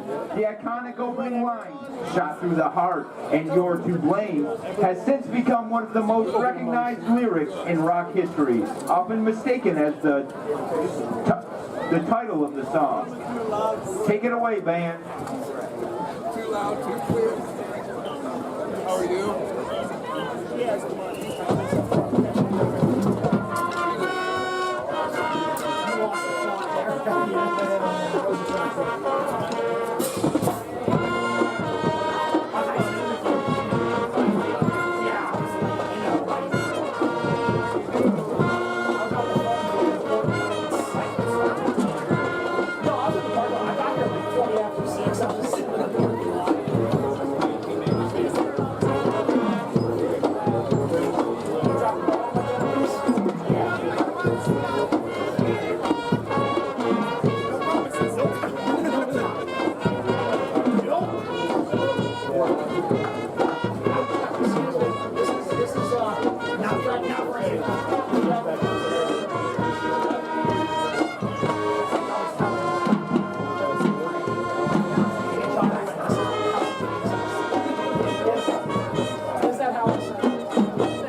honestly, like I do what you do.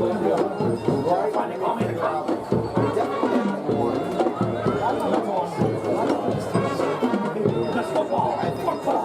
So that's kind of what I'm doing here, so I don't make up something. No, it's story. Really? Oh, nice. All right, passing yards, we don't really have to. Why not? What's up, passing yards? Yeah, oh, nice. Calvert. Okay. Yep. I'll be there. All right, rush yards? 22. I can add those up. 36. Turnovers?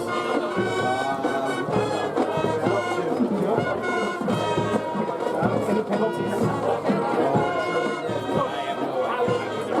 I'm going to go with 3. Sure. And we'll say, and you can even say those are made up. I do not say any of that. First down, Mohawk.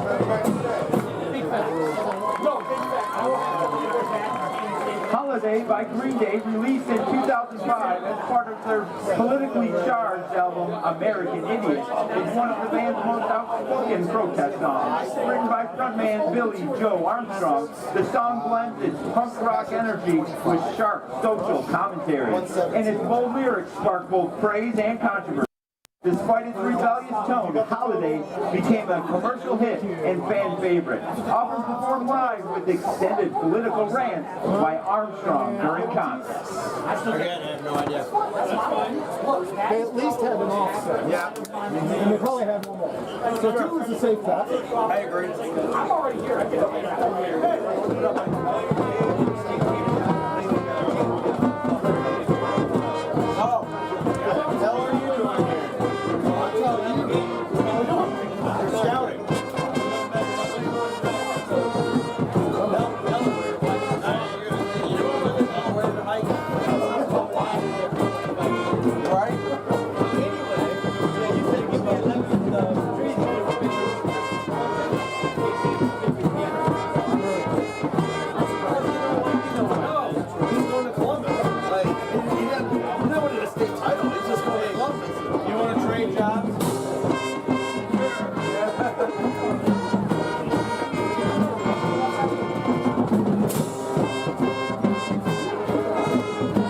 I never thought this would work in school.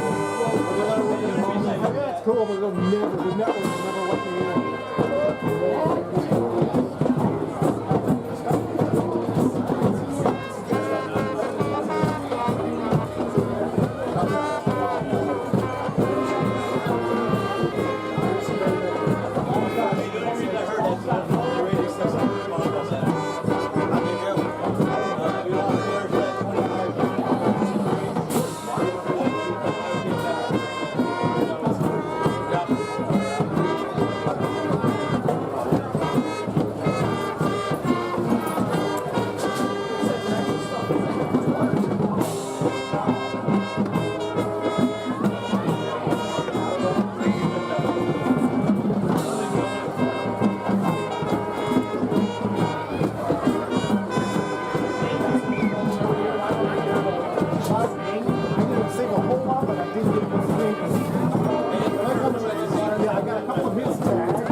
After you say a kid's name about 5 times. For our closing number, All the Small Things by Blink-182 was released in 1999, and it quickly became one of the band's most iconic. Written by Tom DeLonge as a sweet and simple tribute to his girlfriend and later wife, the song was inspired by her love for pop bands like the Backstreet Boys.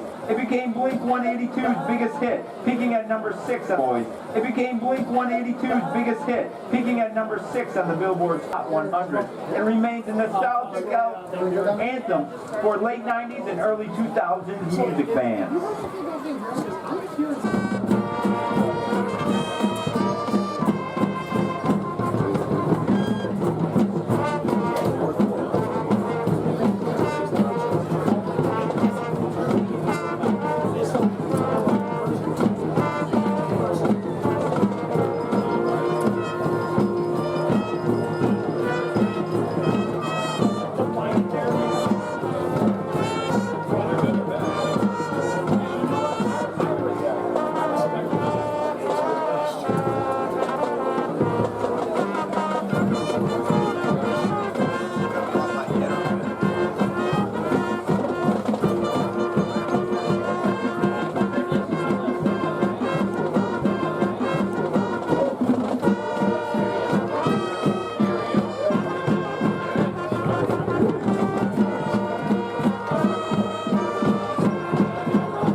No, we'll definitely, we can do a break. We'll probably do a break before, because there's still 9 minutes left on the clock right now here before they're coming up in the second half.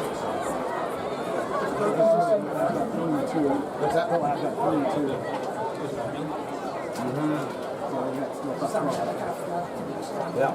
Yeah, and there's the extra 3 minutes that they do too, but when they come back. Good evening, ladies and gentlemen. Under the direction of Mrs. Lindsay Hoare, Wyatt Price, and Major Ed Advisor Shayna Price, please welcome to the field the Mohawk Marching Warriors. The Marching Warriors have put maximum effort into this year's opening show, honoring our favorite anti-hero Deadpool. Our first selection is featured in the opening montage of Deadpool 2. Deadpool prompts us to hit it, Dolly, as we feature saxophone Ava Cadenseed with Dolly Parton's 9 to 5. Are you excited? I love Deadpool. You know. Hold on. I'm way too excited about this. It's also Dolly Parton. What can I say about Dolly Parton?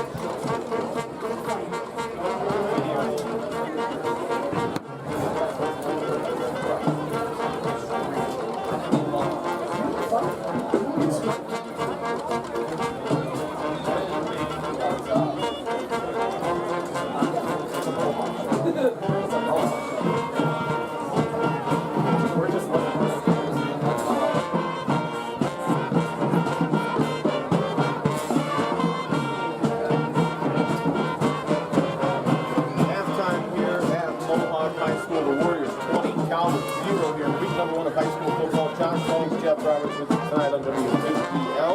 And also with our friends at the OH Report. And Jeff, it has been all Mohawk. They got the footballs. Calvert started the game with the ball. And Mohawk scored 3 times. Success with the extra point of the Here our show with the song features the closing credits of the original Deadpool film. Deadpool just rescued his girl and serenades her in the audience with every saxophonist's favorite wham tune. Featuring Carter Williams, Steve Mardrop, and Megan Johnson, here is Careless Whisper. Was it their running game or just their total defense? These both have been immensely impressive. I do think that there's a couple of things, like you said, the extra points or whatever, maybe a little bit of cleanup in the passing game. And Coach Daniels and all of that, saying this is where they're at. But ultimately, at this point in time, Mohawk has come out and played as good as it was very wet coming into tonight's game.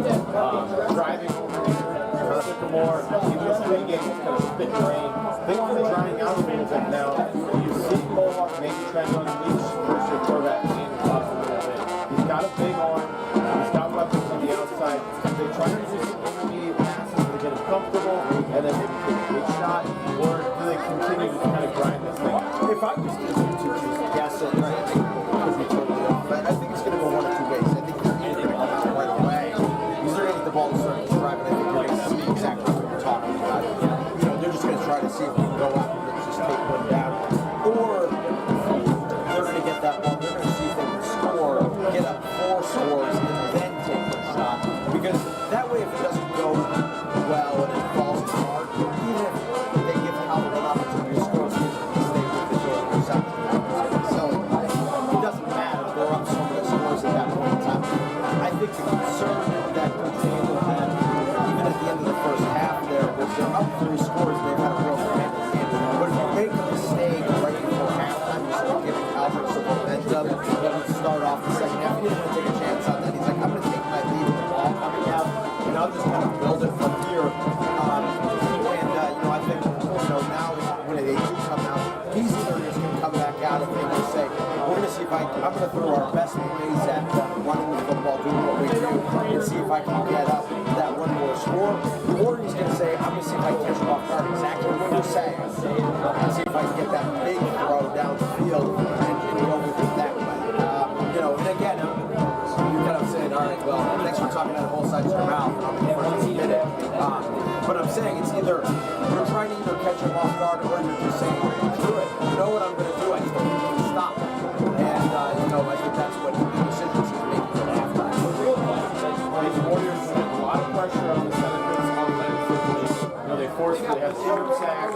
We close our show with the song from the most iconic opening sequence in the Deadpool franchise, Deadpool and Wolverine. With some unexpected assistance from Wolverine, Deadpool takes on the bad guys while enjoying his favorite NSYNC song. Featuring trumpet, Megan Johnson, here is Bye Bye Bye. He's getting a lot of pressure and causing a lot of problems for the Senecas. And if you're Calvert, you've got to try and find something to get done. But when you can't run the ball, when you're not getting time to throw the ball, it makes things extremely difficult. And if you're Coach Daniel and the Warriors, you probably want to put a ton of pressure on him. First year quarterback, first year start, and really said absolutely. That, like you said, this is the time to just say, all right, what we're going to continue to do is play amazing people. My memory slips me right.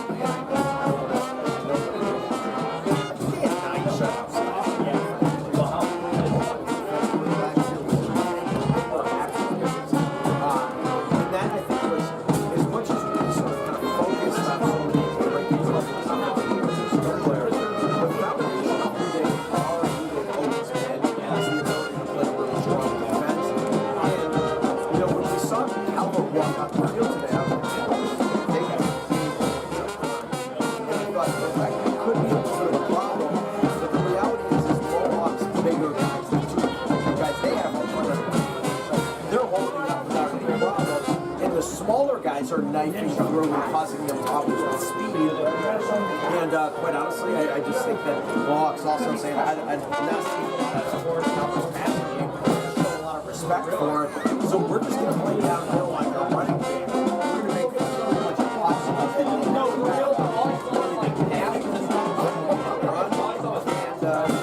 beat us past the ball. Got us. At this point,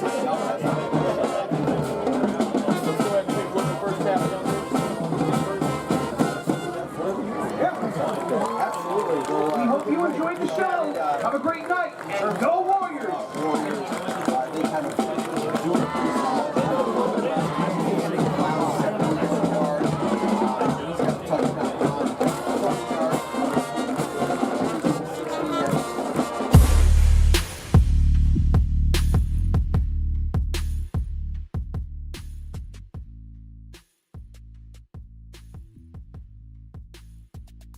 Patrizi.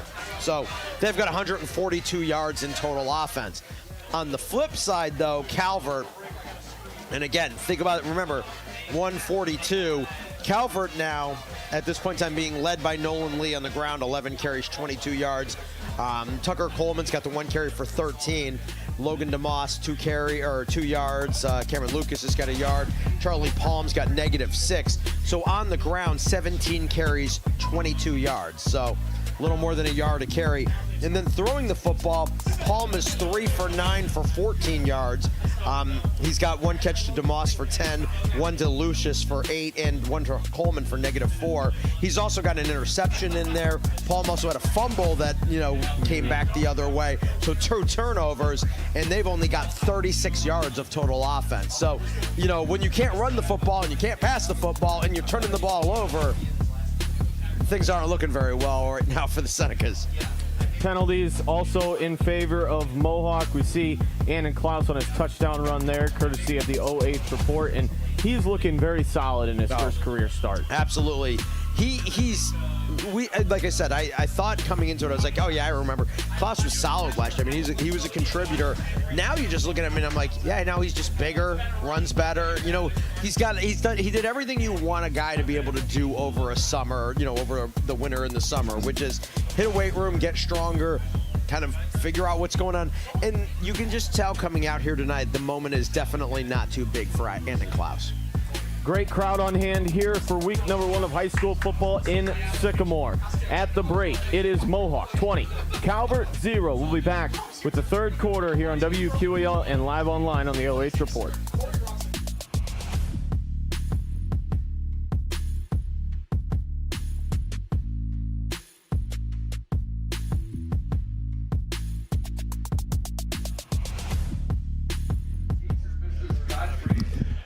You are watching live and free high school football, teamed up with our buddies over at WQEL. We've got Josh Stallings, and it's going to escape me just like that. Josh Jeff Roberts there. Here we go. But our game brought to you but live and free on the OH Report by these amazing sponsors. How about First Federal Community Bank? Banking locally just got a little easier. Burkhart Farm Center. Farmers serving farmers. Also by Baker's Pizza, Sports Check in Bucyrus, Ohio, the go-to place after every local game or to go watch your favorite team in action. Come join us today and check out the Pizza of the Month. Also brought to you by Fay Family Dental Care, where winning smiles are made. North Central State College, providing individuals with the knowledge, skills, and inspiration to succeed in their chosen paths. And finally, Sutton Bank earned the cash reward of your choice for doing simple activities with Kasasa. We'll take a break, and when we come back, we'll have your second half. High school football right now, Warriors on top of Calvert Senecas, 20-0.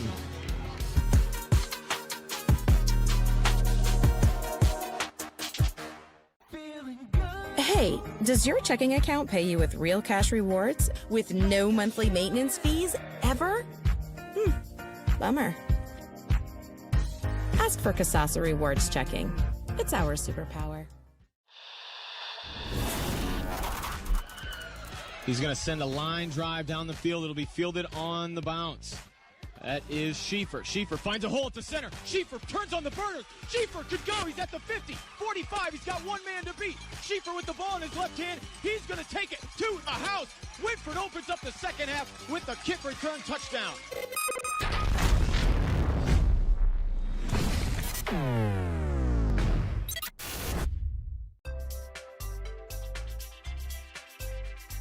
First Federal Community Bank is excited to offer the Ohio Home Buyers Plus program, and it's meant to offer an above-market interest rate to help the potential home buyer in their journey towards home ownership.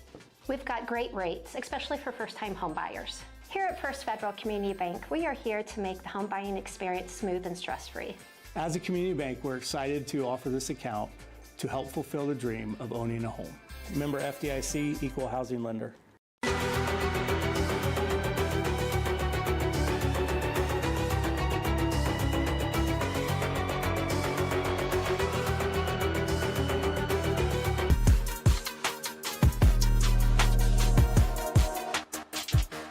Monster, but when they are going to face their better competition throughout the year, and no disrespect to the Senecas, but they've got tough competition in the N10 this year.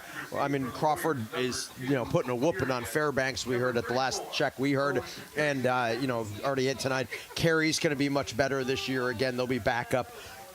You don't want to leave film for those teams that just say, oh, they're a running football team. That's what they do, especially when you play a Cary Blue Devils team, which, considering that's what they do offensively, we know the one thing they can do defensively is stop a running game. So you got to be able to mix it up at least enough, and I think that's something he's going to want to be able to put on tape. Here we go for the second half. Low kick is going to be fielded, sprinting up to grab it. I believe that's Patrizi. It is. Patrizi shakes by one defender, drives over the 30, falls down at about the 31-yard line. So Patrizi able to get about 11 on that kick return. And decent field position for the Warriors to start this drive. We talk about Patrizi a lot just because of, just his toughness and how hard he plays and things like that. But the one thing you can remark about the way he plays in particular, you can see it even just on the kick return there, he plays with a tremendous amount of confidence. That ball was on the ground, and he sort of kind of just ran by it and scooped it up. Most guys kind of stop, and they pick it up because they're so worried about dropping the ball. No fear. Just plays without fear. Ball carrier is Patrizi here on 1st and 10, pushing the legs and able to fall forward for about a 4-yard pickup. It'll be 2nd and 6. And we continue to see one-on-one coverage on the outside with Teal. And, I know we've talked about it, but when do you take that chance? Right. Teal can fly. He's in one-on-one out there with Max Griffin, who's another great athlete for the Senecas. But And you think at some point they're going to test this howitzer of Anton Klaus and see what he can make happen through the air. I formation, Klaus under center. He's going to turn, give to the fullback. That is Bish. Bish. And Bish, they'll give him forward progress up to the 37. Yep, not bad. They gave him kind of one more yard than I thought he got. So that's pretty good because that's going to put him in a 3rd down and 3. Not terrible for Mohawk. So ball at the 37. Playbook wide open here for Coach Daniel. That is Brant Kirian wide left. They're going to go with a heavy formation, double tight, I formation behind Klaus. Calvert showing blitz. They got almost everybody in the box. Turns, gives Patrizzi, looking for an opening. Owen is met and dropped in the backfield. Yep. Got to the line of scrimmage, tried to roll himself forward, but it's going to make a 4th and 3, and got a punt. I got to be honest with you. The Senecas basically just played Mohawk the way Mohawk's been playing them, which is we're going to just dare you to throw the football now. We're packing everybody inside.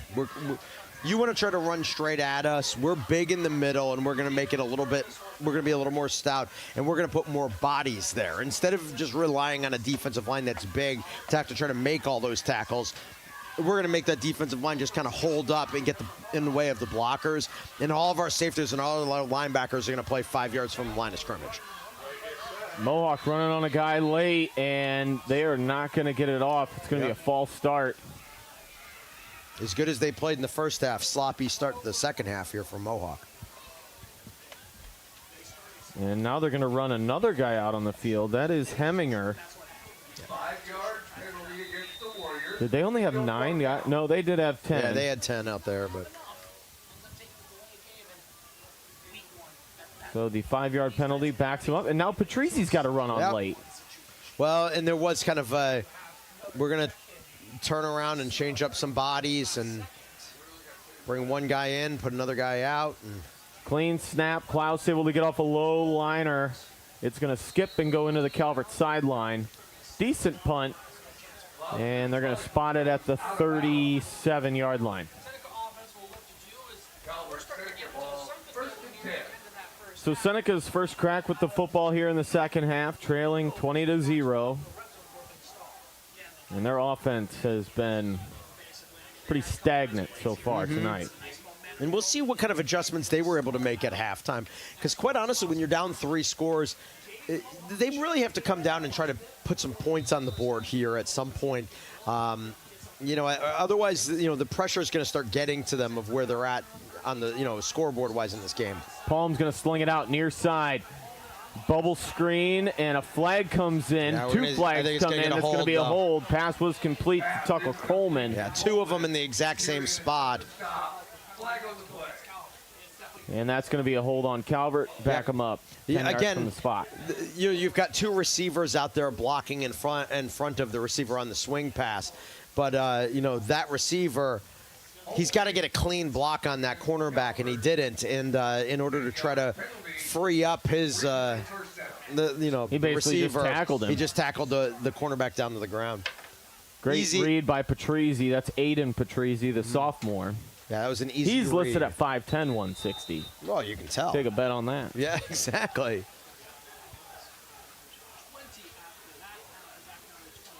So now 1st and good 20. Palm going to keep it, try and run it left side, get off tackle. Palm scampers out of bounds. And we do have a injured Mohawk Warrior. Looks like 11, Carter Walton. Yeah, and he's holding his left knee, and he's rolling around, See if we can get another look at the replay here. I don't know. Yeah, it happened I pretty don't fast. think we're able to see it. Replay courtesy of the OH report. Now Walton kind of just folded there. He was in heavy traffic. Palm picks up about 7. Always a little concerning. I always say that, like, if you see a guy get hit, and we couldn't tell because there was a lot of bodies, but we couldn't tell if he was getting contact. We couldn't tell if he was tied up because he was kind of on the far side of the line there. But I always say that if you if your knee kind of goes like that and it's in a non-contact situation, that's not a good situation because, you know, if you get hit, maybe it's, you know, you kind of a bruise or something like that. But, you know, if he just kind of fell on his own, that means that it ain't good. So Walton being attended to by the training staff. We'll take an injury timeout. 9:10 to go here in the third quarter. Mohawk 20, Calvert 0. We'll be back. Hey, does your checking account pay you with real cash rewards with no monthly maintenance fees ever? Bummer. Ask for Kasasa Rewards Checking.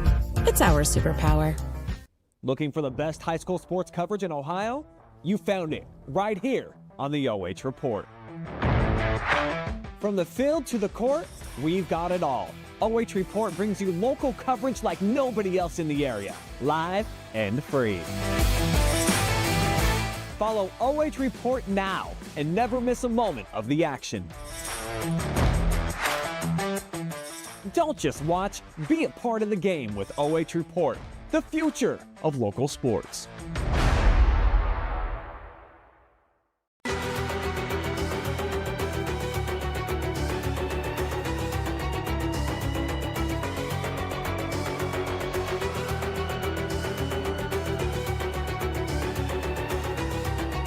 WQEL week 1 of high school football, and not a great sight for Mohawk fans as Carter Walton being carried off the field.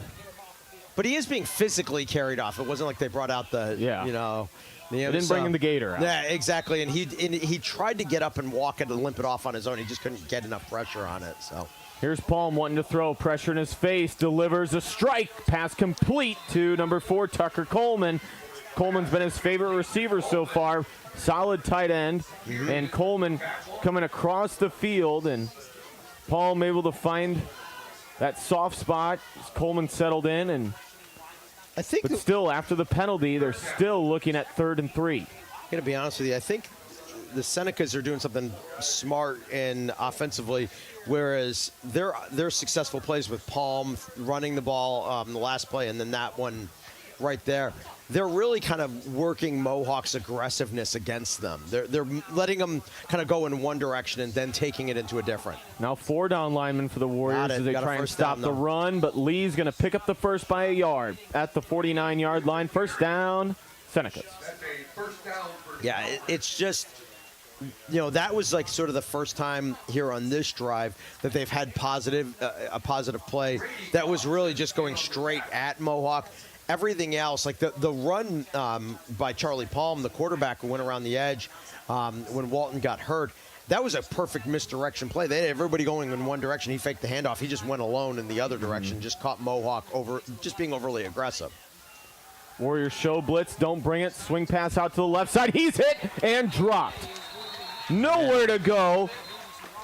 Couple hats go flying. Tackle made on the play by Stansberry. Stansberry was real fast on top of that play. I mean, they tried to do, you know, just that quick screen out there, and they've got the blockers in front of them. But Mohawk is, even their defensive back, their cornerbacks are coming into the backfield so quickly and so aggressively that the receiver doesn't really have time to turn up field and make a move because, quite honestly, the receivers are not doing a good job blocking these guys because they're just playing so hard. Griffin lost a yard on that play. Now Calvert will send trips to the right. Lone receiver left side. Lee in the backfield with Palm. Lee on his right hip. He is going to get the ball. He's looking for space on the right side, trying to find the line of scrimmage. Gets across and picks up 2 yards. Chevy was tracking him from the backside. I think it was Heminger who brought him down. Now Mohawk, a couple personnel changes here on 3rd and long. Ball at the 49 of Mohawk with 6:52 and counting here in the 3rd. And this is also getting to show, you know, future opponents what teams can do. Okay, a 3rd and long. What does Mohawk show defensively in that scenario? If you're a passing team, how do they cover it? You know, these are things that other teams who are here scouting are able to see. 2 receivers wide right. Paul wants to throw. Steps up in the pocket. He is hit, and he's going to go down back at the 45-yard line. Yep. Patrizi in there. Heminger in there. Also is 54. Lacer brought him down as well. Third, it will be 4th and long. You know, they brought Leith on the blitz, and he overran it. But then another defender gets in his face. Palm's able to kind of get away from him. But then it was, you could see Leith coming over there. He was helping out on that play. He had come back, circled back on that play. Just, you know, a good team effort despite the initial miss. Clean snap, clean punt. Another high arcing punt. It's going to be, no, not fair caught. Grabs it at the 30 and gets up close to the 34. That is Levi Teal. Yeah, because it was so high and not super long, I gotta be honest with you, I looked down figuring, oh, he's not going to return I that. thought it was a fair catch for sure. Yeah, fair catch. There's no way. But he was like, nope, I see some space and I'm taking it. So Mohawk gets it back, and they will look at 1st and 10 from the 32.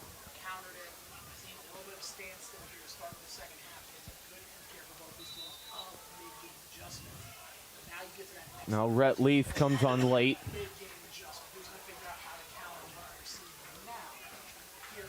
Teal, lone receiver to the left. Teal and a tight end inside of him. Patrizi, slot right. Bish in the backfield with Klaus. Now Patrizi will shuffle across right to left. Gets the snap. Power play. Leith, lead blow. And he delivered the boom. My goodness. And Klaus stumbles forward for 4.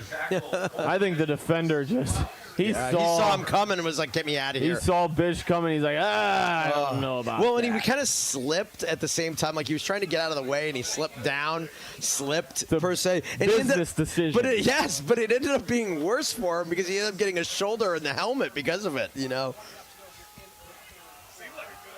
Yeah, I'm like, not the way to go about it.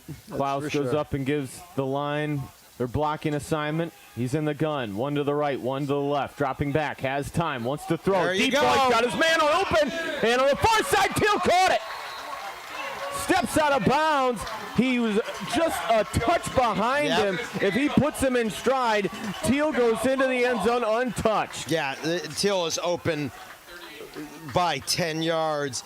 And Klaus actually throws a tight spiral ball. He just threw it, like you said, a little behind him and on the outside corner. So when Teal turned around, he was able to catch it, but he couldn't keep himself in bounds, so he couldn't, like he was able to catch it and he just kind of fell out of bounds.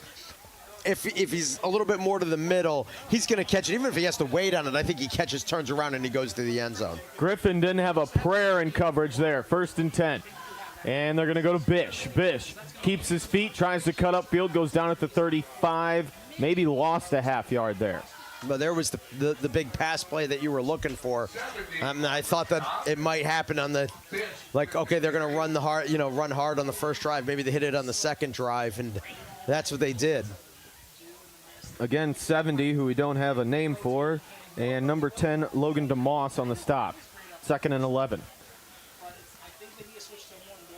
2 receivers right. Klaus again in the gun. Bish on his hip. Klaus steps up, quick hitter to the grass. It is complete. There is flags all over the place. Kyrian. Yep. There's a hold on Mohawk. And they're gonna. I guess maybe they were getting that. I don't know. That doesn't seem right to me. They must have been one of the interior linemen because Teal was the downfield blocker, and that's where that deep flag is at. They have another one in the box. So I was thinking, I'm like, okay, I guess maybe that's the guy they got, but we just saw the replay. He was absolutely not holding on that play, so maybe it was someone else.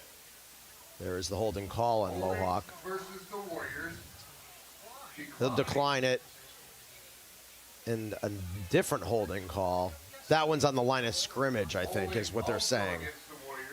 So what they're saying is we're going to take the one where the holding is from the lineman who held, because then you can spot it from that foul, and it's going to end up being kind of got to push him further back. So 2nd down now from the 45. 4:20 to go in the 3rd. Mohawk 20, Calvert 0.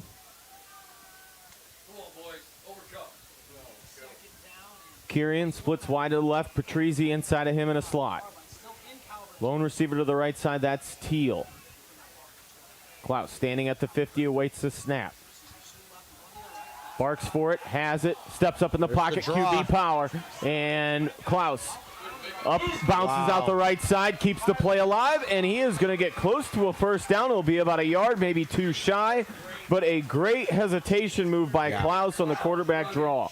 That stop and start again just put the defender on skates. You know, you can see the guys are coming up on him, and he just goes almost to a dead stop, and there's 2 defenders.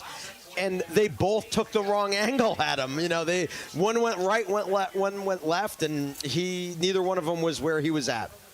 Bish with a great block leading that QB draw. Actually mark him about 4 yards shy. Yeah. I formation on 3rd and 4. Klaus turns, gives to the fullback. Bish sprinting up the gut, almost untouched, goes into the end zone. Calvert not looking for the fullback carry. And Bish went straight up the gut for 6. Quick hitter on that one. And like you said, clearly Calvert not ready for it, but also look at that wedge blocking inside. They just created the tunnel in the middle, and the linebackers had all spread. So nobody in the second tier. He's untouched. It's in that line.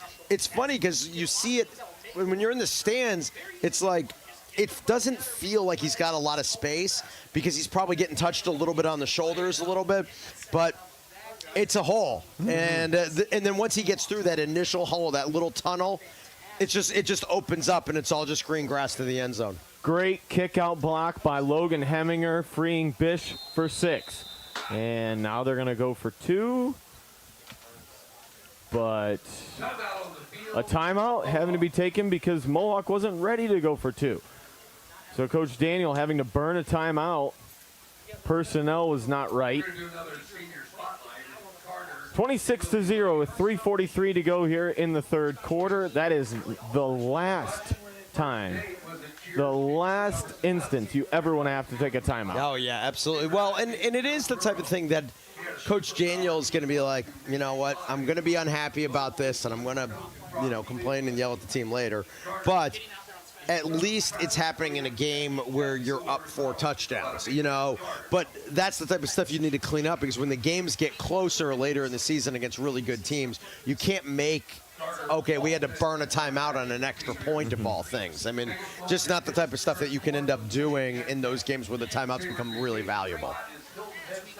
Stay tuned to WQEL tomorrow as we will have Upper Sandusky and Northmore coming your way. Once again, a 7 o'clock kickoff right here on WQEL. Will be over in Upper. And like you said, they're going to do that full house formation. Patrizzi deep, gets the call. Patrizzi looking for an opening, can't find it. Yep. Great tackle made. I believe that's 15 Elijah Lee Masters. Able to get through there and bring him down against that full house. The fullbacks just couldn't get anything going up the middle. Calvert attacking straight up the gut, and the score remains 26-0. 3:43 to go, 3rd quarter. Calvert with the ball when we come back. Hey, does your checking account pay you with real cash rewards with no monthly maintenance fees ever? Bummer. Ask for Kasasa Rewards Checking. It's our superpower. Looking for the best high school sports coverage in Ohio? You found it.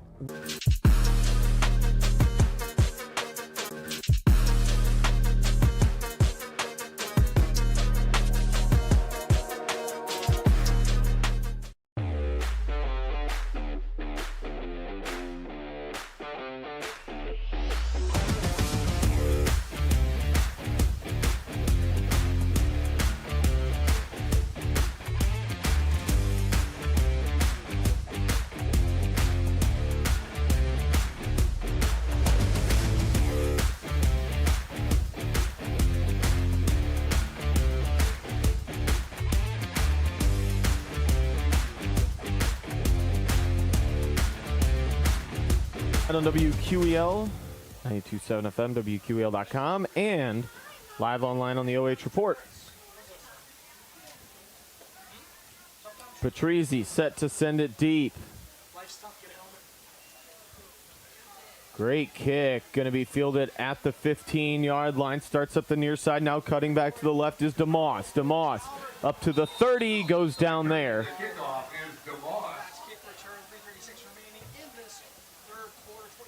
We'll spot it at the 30, about the 30.5-yard line. Patrizi on the stop. Calvert trying to get something going offensively, down 26-0. Yeah, they got to do something offensively here. Again, you're down 4 scores. And at this point in time, you know, you might even be looking at it as a coach and saying, you know, this game might have gotten away from us. But, we still obviously got a lot of improvement to make, and this is where we got to start making that improvement. Season's early. Palm wants to throw. He's going to take a deep shot. Far side. Elevates, goes up for it, but incomplete. And that was just good defense right there, because Kirian, who's tracking that ball, comes over, and as he goes up and, DeMoss makes a really nice catch. He jumps up in the air for it. Kirian just got underneath him and just pushed him out of bounds, so he couldn't get any steps down. That's just heady heads-up football. Kirian coming from his safety position there to make a nice play. 2nd and 10. 2 receivers, now 3 receivers, split wide to the right. Nolan Lee in the backfield with Palm. Palm's going to roll right. Lee stays in the block. Palm is hit when he throws. Got it out. Gets it out into the right flat. Pass complete. But another quick hit made by Mohawk. This time it's complete to Caden Drake. Yeah, Aiden Patrizi came through on the blitz, and he had Palm around the waist when he was able to get that ball out. Hit made by 28, John Stansberry. It'll be 3rd and 6. 3rd and a long 6. With inside 3 minutes to go here in the 3rd quarter. Trips left side, that's the wide side of the field this time. Lone receiver right is A.J. Shoemaker.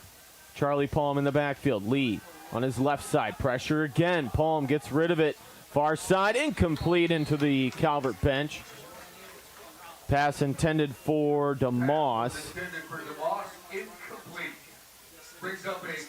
Now, 4th down, Calvert. Yeah, it's not an easy 4th down. 26-0. But they're down 4 touchdowns, and they're like, okay, we're looking at, 6 yards in front of us, and we're in our own territory. But, what do we do? So they're setting up for a punt, but...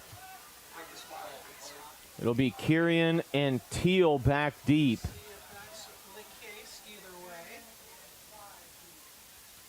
Got the punt away. Great punt this time. Teal dropping back, fields it at the 26. Teal cuts up, gets over the 30, and takes Shoemaker's punt up to the 34-yard line.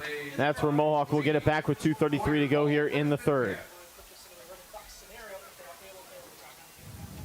Mohawk trying to put this thing away, potentially get it to running clock. Yeah, 1 touchdown away from that running clock. And obviously, coaches love to have that because you don't take any risk of being able to have any more injuries that might happen during the game. And quite honestly, it also just looks stinking good on a scoreboard when you see, you're looking up and you're like, man, we're up by 35 points. Kirian wide right. Leith, Teal, Patrizi wide left. 1st and 10 from the 34. Klaus in the gun. He's got Bish on his right side. Calvert showing heat off the edge. Klaus has it. Fakes the flat and deflected at the line of scrimmage. He faked the bubble screen. He was looking for Leith on the stop route. Cameron Moyer got his big paw up in the air and knocked it down. Yeah, that is a big boy right there, 6'4", 305. And, just did a nice job reading the play. And you could see what they were doing. They tried to kind of roll Patrizi out like he was going to be a fake screen, but they just hit the quick slant, the quick cutting slant. But the defense read it very cleanly and did a nice job knocking it down. Klaus in a gun again, this time QB power right side. Hit from behind and a short gain, maybe got a foot. Coming from behind Couple Calvert Senecas able to wrap him up. One being Elijah Lee Masters, now 3rd and 9. And I think, Jeff, my whole body can fit in one of Moyer's knee braces. Oh, absolutely. Down to 2 minutes in the third, 26-0. 2-3 guys to the left side, tight end right. Klaus in the gun again. Calvert brings 4. Klaus up in the pocket, has pressure. Now he's flushed to the right side. He's going to run for it. He's got a little space, and Klaus is met right at the stick. Close. It's not going to be where they spot him. And the far side official looks like they're going to mark him about a yard shy. Whew. Not a friendly spot right there. And you know, you don't want your quarterback to put himself in harm's way, so probably made the smart choice, but a first down there. Well, and to be fair with the official is where he ran out. The ball was in his right hand, which when he turned ended up being the backhand as he went out of bounds. So it did pull the ball back a little bit. So, but they just got him to 4th and 1, a hard count, and they get the free 5. Easy call for the officials. Mohawk has a fresh set of downs. Oh, man, Coach Lento is going to lose his mind at that for Calvert. He's I can't believe it. You know, even when we do things well, the mental mistakes end up getting us. So now 1st and 10. Mohawk with the football at their own 48-yard line.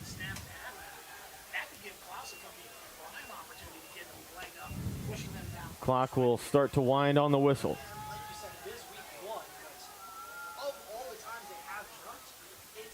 Playing that double tight end formation. Klaus Claps has it.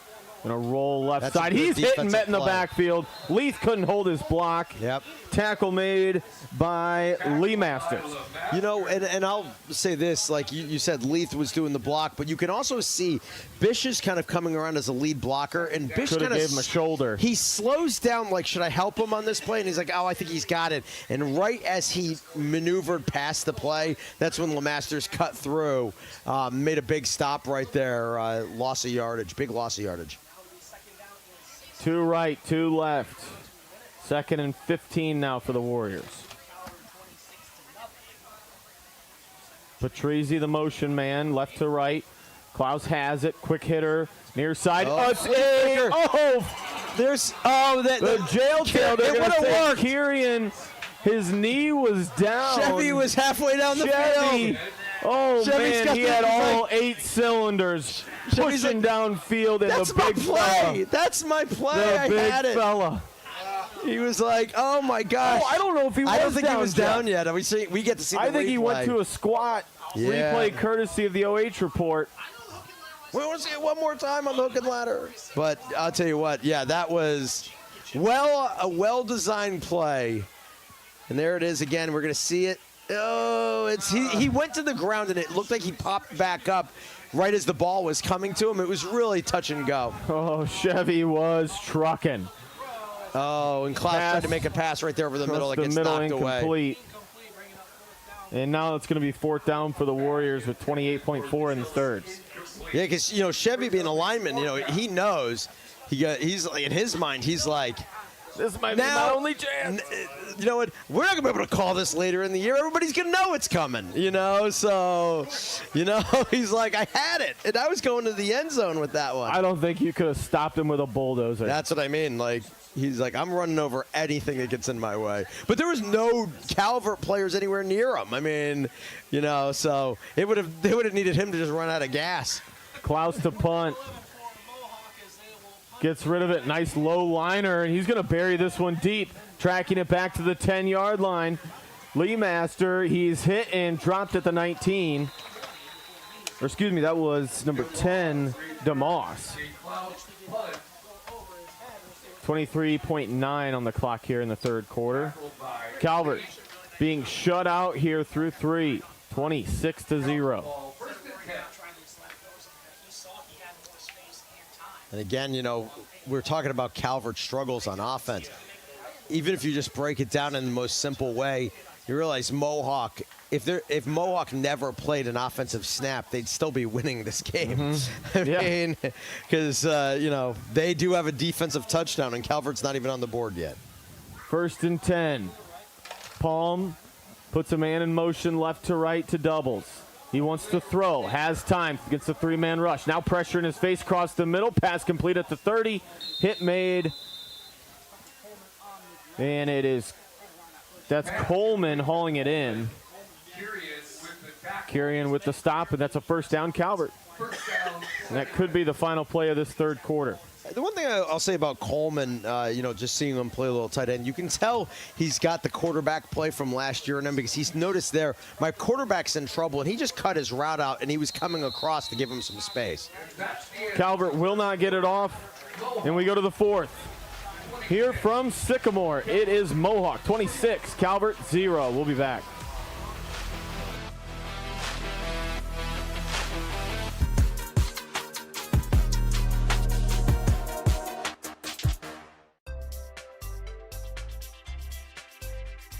First Federal Community Bank is excited to offer the Ohio Home Buyers Plus program, and it's meant to offer an above-market interest rate to help the potential home buyer in their journey towards home ownership.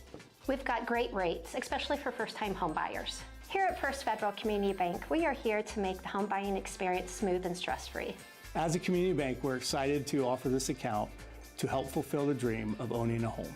Member FDIC, Equal Housing Lender.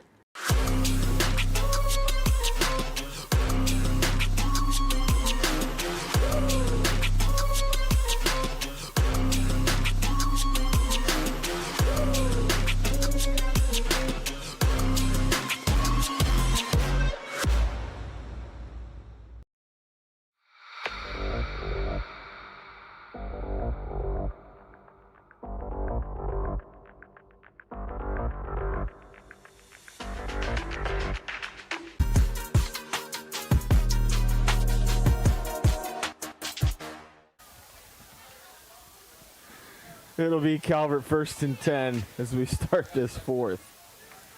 Senecas still looking for their first score of the night. 2 left. 1 receiver to the right. Lee in the backfield. Fakes the handoff. Palm wants to throw. Keeps it in his pocket. Now just heaves it into the sideline. Nothing there. Yeah, it was supposed to just be a quick shot to the outside, but it was so well covered. The Mohawk defenders were so on top of him. He was going to try to go ahead and hit Coleman, who was just kind of coming out over there. But defenders were all around him, and he's like, I can't throw the ball there. And then he was just kind of holding it, seeing if any of those guys could release and get open. And when it didn't happen, he just had to cut his losses. Good defense, though, again, for the Warriors. He'll break the huddle. 4 wide receivers, 2 right, 2 left. Palm in the gun at his 28. Wants to throw again. Quick hitter far side, off the hands of the intended receiver and out of bounds. He was looking over there for Shoemaker. Catchable ball for sure. Should have got it. Slipped through his hands, but unfortunately, it was a little on the backside of him. And, Shoemaker's got to work back to the football. Yes, exactly. And as a result, he just didn't turn and get a good. He didn't turn and frame up his body well enough to be able to make a good catch there. Trips left. That's the wide side on 3rd and 10. Palm in the gun. Has it. Wants to throw. Quick hitter again off the hands of Shoemaker. Shoemaker is having a hard time catching the football tonight because that one's a 1st down. I mean, he's cutting over them. He's probably a yard short of the 1st down marker when that ball hits his hands. But he's got some space to run there, the defender behind him. Defender's behind him, and he's trailing. And the safety had moved up on the play, so he doesn't have any safety help. He's probably going to catch that ball and take off. They're going to have to chase him down from behind. And instead, he just drops it. So looking at another 4th down and 10 yards. Calvert going to be forced to go for it here on 4th and 10, down 26-0. 2 right, 2 left. Palm has it, wants to throw. Lee stays in the block, going to air it out. Deep ball up the seam, trying to run under it. Can't quite get there. He had a step on the defender. Yep. That was intended for DeMoss. And DeMoss just couldn't quite run under it. They left Stansbury one-on-one with him going deep. And like you said, he had a step on him because Stansbury was actually putting his hand out on his back, not holding him, but just sort of kind of putting it there to just try to keep himself in reach. And, like I said, if the ball's put on spot. Palm threw it to the moon. Yeah, he sure did. He threw it up real high, hoping that DeMoss would just have enough time to just run underneath it. But just overthrew it a little bit, and Mohawk's going to get the ball back, and they're in the Senecas territory. Opportunity to try to get that score up that'll make it a running clock. 1st and 10 now for the Warriors. They take over. I think I might take my shot here. So the Calvert's moving all their defenders up tight. Go deep. They are going to hand off. Hand it off. That's what Bish I'm saying. Like, going to bounce it. Not a lot there. Nowhere to go. Lost a half a yard. Yeah, that would have been my time that I think I probably would have said, you know what? We got one-on-one coverage, and there's going to be no safety help on this play. You know, in the cornerback, if you notice, even though they're playing off of them, they're shielding them to the outside. So it would have been relatively easy on that play to take, Teal and just have them run a deep slant over the middle. And they can do it again here. I mean, again, there's no safety help. Everybody is up tight. Now 2nd and 11. Klaus wants to throw, steps up. Here's the deep shot down the right side. He has Teal. Teal gets 1 foot down, and they say it is caught. Yep. He got the second take, and Teal again on the deep ball. The only difference, like they faked a little in route, and he popped it back down the sideline. And there you see, he's got a step or two on the defender. And defender tries to push him out as he catches the ball, and he kind of, said, no, he didn't get it, but he did. Got that foot down. Clock is threatening once again inside the 10. Clock stop, 10:50 to go here in the 4th. This time it's Kirian wide right, Teal wide to the left, Patrizzi deep in the I formation, Bish in front of him in a 3-point. Turns, gives, it is Bish. Bish pushing, still driving. Bish got close to the goal line. Now they're going to whistle it dead. And now he's in after it. he never gave up on it. And he was like, no, I want. And now he's in after it. he never gave up on it. And he was like, no, I want this one. And I'm getting in the end zone. But they finally blew the whistle dead. And then he was able to slide in, partially because if they kept it coming in from behind, it started with Patrizzi. 2 linemen came in and they pushed him, but it was right before they blew that whistle, right after they blew that whistle, that is. 1 left, 1 right. Again, it's Patrizzi deep in the eye. Klaus turns, it's Bish over the top. Bish is in for 6. Second touchdown of the night for Kaden Bish. We knew coming in he was going to be the guy. And he showed up here tonight in week number 1. 10:06 to go, and it's 32-0. So, bad news to the other teams in the N10, even though Mohawk graduated a lot of really good players. They are off and running on another good football team this year. They will... Oh, been the sloppy part of the game right here. Patrizzi to hold, Patrizzi to kick, lost the snap, and no 2-point conversion, no extra point. Had to drop down and cover it up. Again, a low snap throws everything off, and the score remains 32-0. 10:06 to go in the ball game. We'll be back.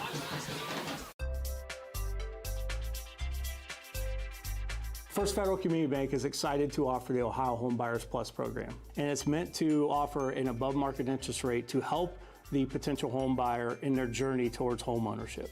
We've got great rates, especially for first-time home buyers.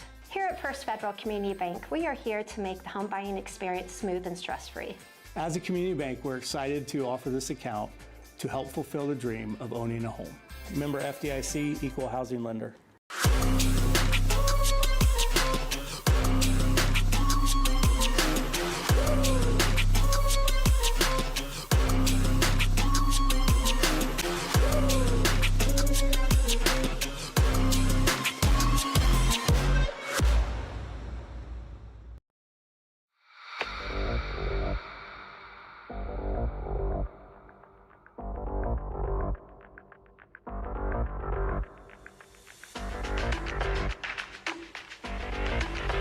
Josh Stallings, Jeff Roberts with you here in week number 1 of high school football here on WQEL.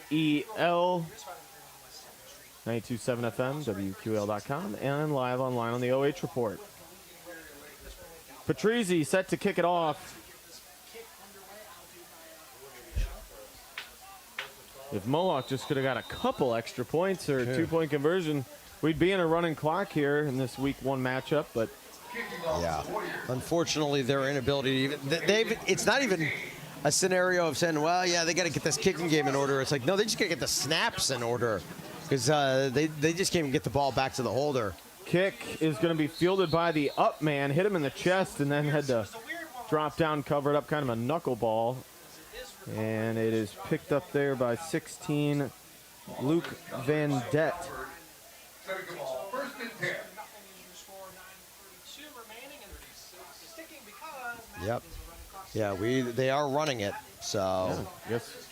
Our memory initially of a 30-point differential was correct. Yeah, so hey, we'll go with it. I'm not right very often. Remember, it's preseason for us still, people. That's right. The teams get a couple of scrimmages. We don't. Yeah. We get a phone board. We get a phone board. First and 10. Calvert looking to throw. Pressure coming from his backside across the middle. Ooh, caught it throw. in heavy traffic. Yep. That's a nice pitch and catch over the middle to Drake. Pass complete to Drake. Drake hauling in the palm throw. And fresh set of downs now for Calvert. 8:40 and counting. Stay tuned after the game. We'll have post-game wrap-up as well as final numbers. 2 left, 1 to the right with a tight end inside. Handoff to Lee. Nolan. Not a lot of room, maybe 2, maybe 3. Yep. Across the 40 down to the 39. I do really appreciate their commitment to keep running the football, but he is at 14 carries for 31 yards. So Mohawk has done a really nice job of wrapping up Lee coming out of the backfield. This defense came in ready to hit tonight. Yep. They still have that sour taste from last year. 2nd and 7.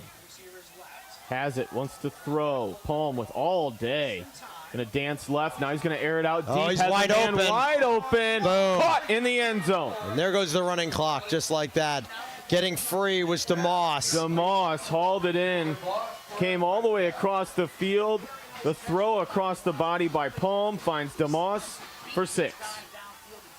Yep. Defense, just kind of broke down. First real time that we saw a defensive breakdown from Mohawk. I think he had lost him, and he was 10 yards open. Not sure whose guy that was to cover at that moment, but very nice play for DeMoss to pull in the first points of the game for Calvert. Calvert going to go for 2. Lee deep in the backfield. Fullback in front of him is Lucius. Turns, gives. Lee met at the line of scrimmage, and he will be knocked down there. 2-point conversion, no good. 32-6, 7:48 to go here from Sycamore. Mohawk all over the Senecas. We'll be back on WQEL and the OH Report.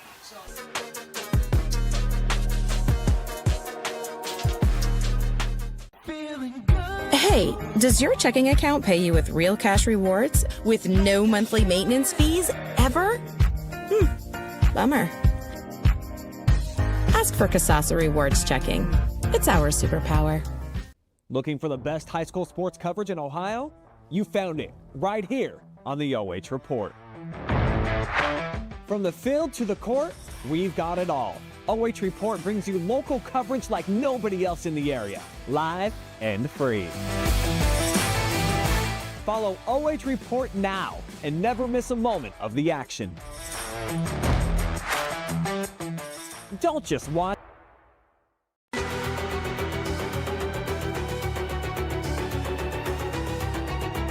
Joining you tonight for week 1 of high school football here on WQEL 92.7 FM, WQEL.com, and live online on the OH Report. Calvert finding the end zone for the first time tonight. Charlie Palm to Logan DeMoss. 32-6. We appreciate everything And I know the staff is doing here. the defensive staff for Mohawk, they really wanted that shutout. Yeah, they sure did. No doubt about it. But can't have breakdowns in coverage, Yes. especially late in the game.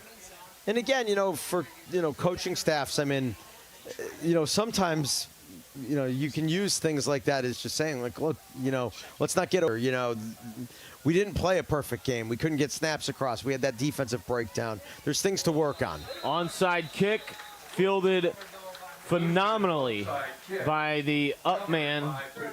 That was Patrizzi. The younger one, that's Aiden, Aiden jumps up and grabs it at the 48-yard line. So great starting field position for the Warriors. They lead at 32-6, 7:48 to go. We appreciate you, Trainer Tyson. Let's give him a big round of applause.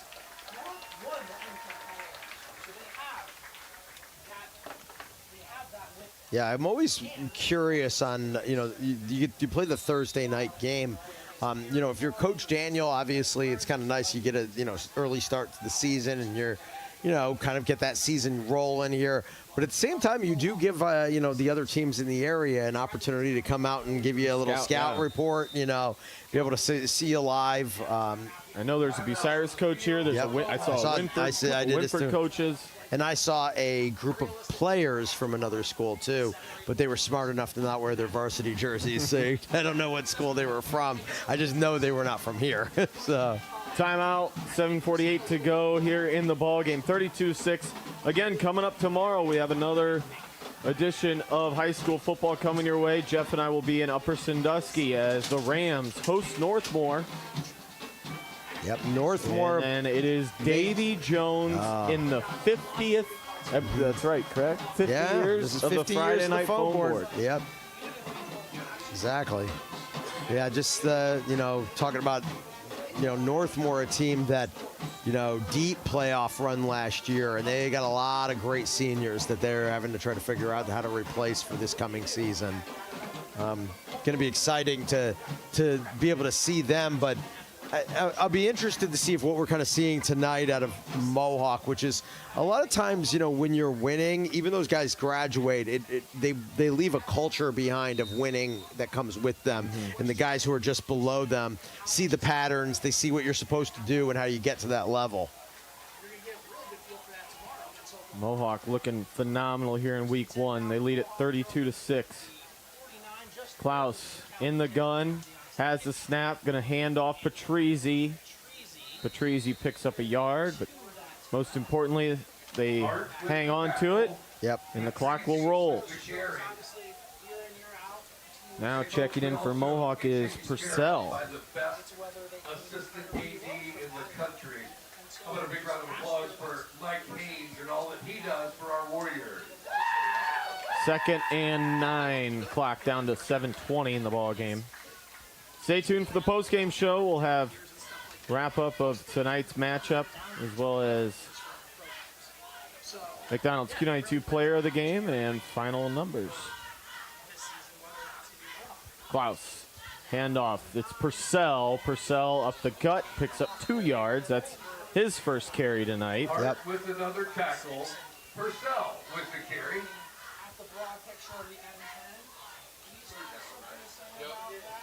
It is 3rd down. And now it's 3rd and a long 6. But you can see Mohawk's even just running in the plays sort of long. They're taking their time here, looking to eat the clock down as much as possible. They've got a real comfortable lead right now. Checking in late for Mohawk is 26, Aiden Patrizzi. Will go wide left. Klaus wants it, has it, hands off. Purcell knifes through. Purcell to the second level, and he's got a first down. Flag comes in. That's just good, strong running right there by Purcell. Beanbag? Might have just been the beanbag. Yep, I think it was. But yeah, you're right. I mean, that was just Purcell going about 8 yards, and he's going through arm tackles there. He's pretty fresh, in terms of coming and getting handoffs in the backfield. He just got his, his first 2 moments ago. But man, he's cutting through arm tackles and guys that are probably pretty tired from Calvert there, and probably weren't expecting just a simple handoff. Colonel Crawford leading 35-7 in their matchup. Looking like the score right now. So just threw it out of bounds, so in that game. Play clock winding down inside 5 seconds. Down to 5:28 in the ball game. Again, Purcell with a hole up the middle. Purcell, another first down scamper. Yep. Gets to the 27-yard line. Purcell playing well and taking advantage of the opportunity being given to him here in this game. Still first-team defense out there for Calvert. 1st and 10. Kirian splits wide left. Purcell again in the backfield with Klaus.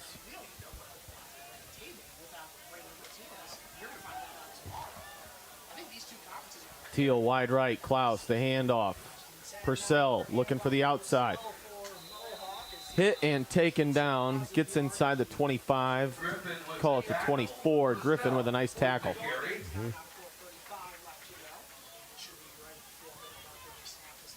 Second down. Get it under 4 minutes with second down. This is great. And again, you can see Mohawk they're not only making changes, but they're kind of just jogging people in and out right now, and they are taking that play clock down to 1 or 2 every single time here. As I think that they're at the point now where they're like, would be nice to get the points on the board, but we really just want to get the scoreboard off now and put a wraps to this victory. Purcell again the ball carrier. This time wrapped up in the center of the field. Maybe got a yard that time. Yep. Moyer with the tackle. Big 77, that is Cameron Moyer on the stop. Inside 4 minutes, down to 3:48. And Mohawk looking at a 3rd and 6. Again, I think that, if you look at it, though, if you're a Mohawk fan coming out on a Thursday night for the first game of the season, you got to feel great about what they saw here. Down less than 3:30. Klaus going to throw it. There it is, wide wide open. Kirian wide open into the end zone for 6. Defender slipped for a half a second. A little in and out, and the slip creating the separation, and Kirian finds the big house. Just threw a dart right to him there, Klaus did. Didn't even really put a lot of air on it. It was just like, I'm just going to throw a direct strike right to you. And the defender who's on one-on-one coverage, that in and out, when he cut back out, he slipped in that cover, that left 5 yards. Easy touchdown right there. And first time through the air here tonight, Mohawk gets into the end zone. And they're going to run the clock. The extra point is up, and a beautiful kick by Patrizzi. They execute. The point after is good. Mohawk now leading at 39-6. 2:41 to go in the ball game. We'll be right back. First Federal Community Bank is excited to offer the Ohio Home Buyers Plus program, and it's meant to offer an above-market interest rate to help the potential home buyer in their journey towards home ownership. We've got great rates, especially for first-time home buyers. Here at First Federal Community Bank, we are here to make the home buying experience smooth and stress-free. As a community bank, we're excited to offer this account to help fulfill the dream of owning a home. Member FDIC, Equal Housing Lender.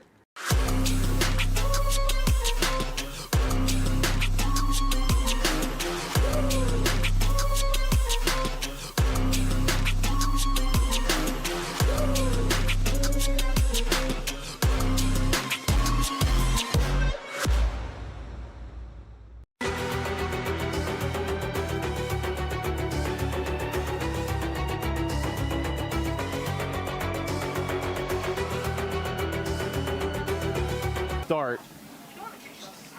Calvert finding the end zone once in this fourth quarter, but too little too late. Now Patrizzi gonna put one on the ground and fielded by the up man. It's 15 Lemasters. And they will have it 1st and 10 with 2:10 and counting in the ball game. It's always interesting how these first week games go, because sometimes we see a team week one. I mean, last year was a perfect example. We saw Northmore week one, and I remember we both walked away. We were like, that team is a real deal. They are going to go deep in the playoffs. But, you know, we've also seen times where teams play really well in the first week of the season, and then you start to realize, oh, maybe the team they were playing wasn't very good. You know, maybe we overvalued how good that team was. And then at the end of the season, that team that won big, yeah, they had a good season, but they weren't at the level in which we thought they were. So even though Mohawk is looking great tonight and Calvert's kind of struggling, it's going to be interesting to see how this kind of plays out over the next handful of weeks to figure out if the Warriors really are as good as they've looked so far. You know, and also is Calvert really kind of going to struggle as much as we've seen him struggle this evening? Mohawk in week number 2. As you're, looking that up, a little penalty right there, 5 yards that backs up Calvert. Yep. Cardington, Lincoln, and all the way to Ayersville, and then they get Crawford to start off week 10. Yep, Colonel Crawford and Mohawk. Quick swing out to the right, pass complete for Calvert. They will go to Monroeville next week, host St. Paul, and then at Hopewell Loudon to open their conference schedule. Yeah, Brandon Coleman on a catch right there. Just picked up a couple of yards there, but not much.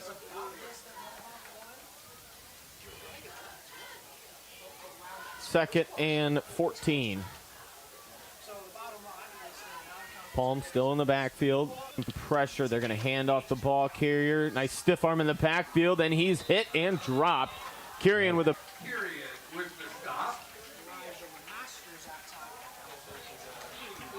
And that should be the final play of the ball game. Mohawk wins it here at home, 39-6.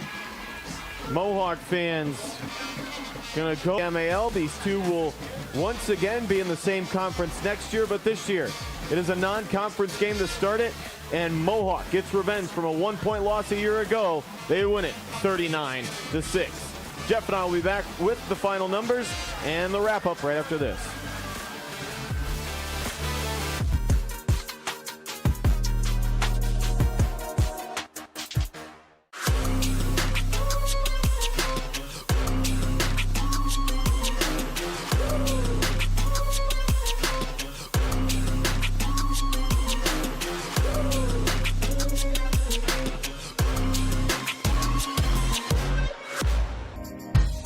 For Kasasa Rewards checking.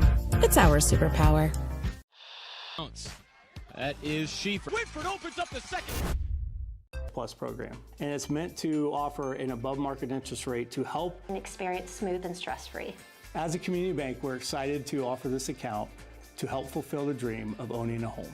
Member FDIC, equal housing lender.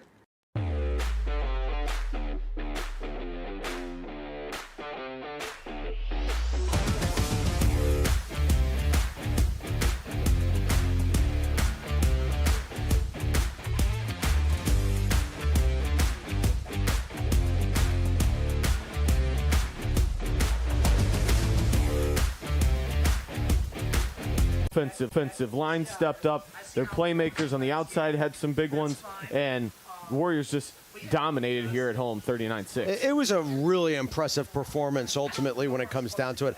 I think that they even opened up the passing game a little bit there in the second half so they can show that they can do a little bit of everything, but they ran the ball effectively on the offensive side of the ball, got the yards on the ground. Klaus was impressive with his legs. Bish was outstanding, no surprising there. So they did some really good things on that end, and quite honestly, we always talk about those skill players, but the linemen were great. I mean, they were open up big holes for these guys to be able to run through. But I think it was even more impressed by the defensive effort here tonight. They had one breakdown here at the end, but realistically, if you really looked at it, Calvert just struggled. I mean, they got a couple of first downs here and there, but they were really having a hard time getting really any type of even an opportunity where you thought they're threatening the score. It never really felt like they were ever really threatening at any point in time in this game. The pressure from Mohawk's front five was enormous tonight. They run that 3-down lineman, 2 stand-up ends for the most part, and Patrizzi's just back there waiting for something to happen, and they were able to knife through.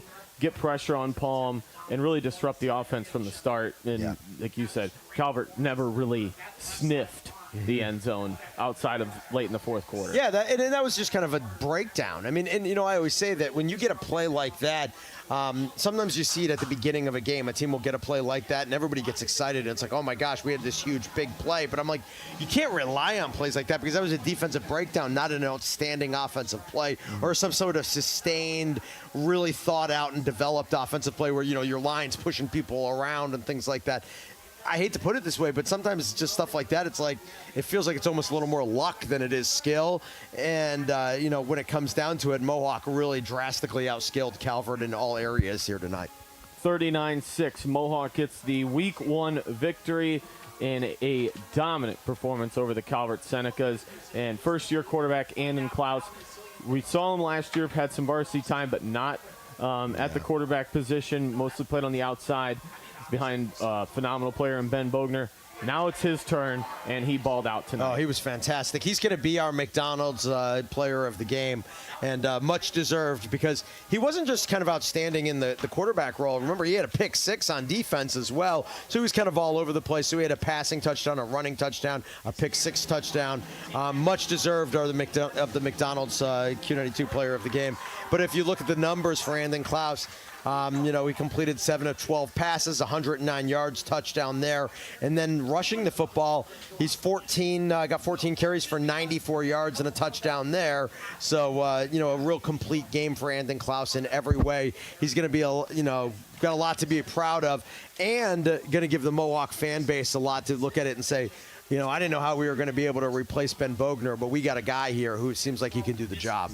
And, Bish had a great game as well, stepping up. We didn't know exactly that two-headed tandem in the backfield with him and Patrizzi.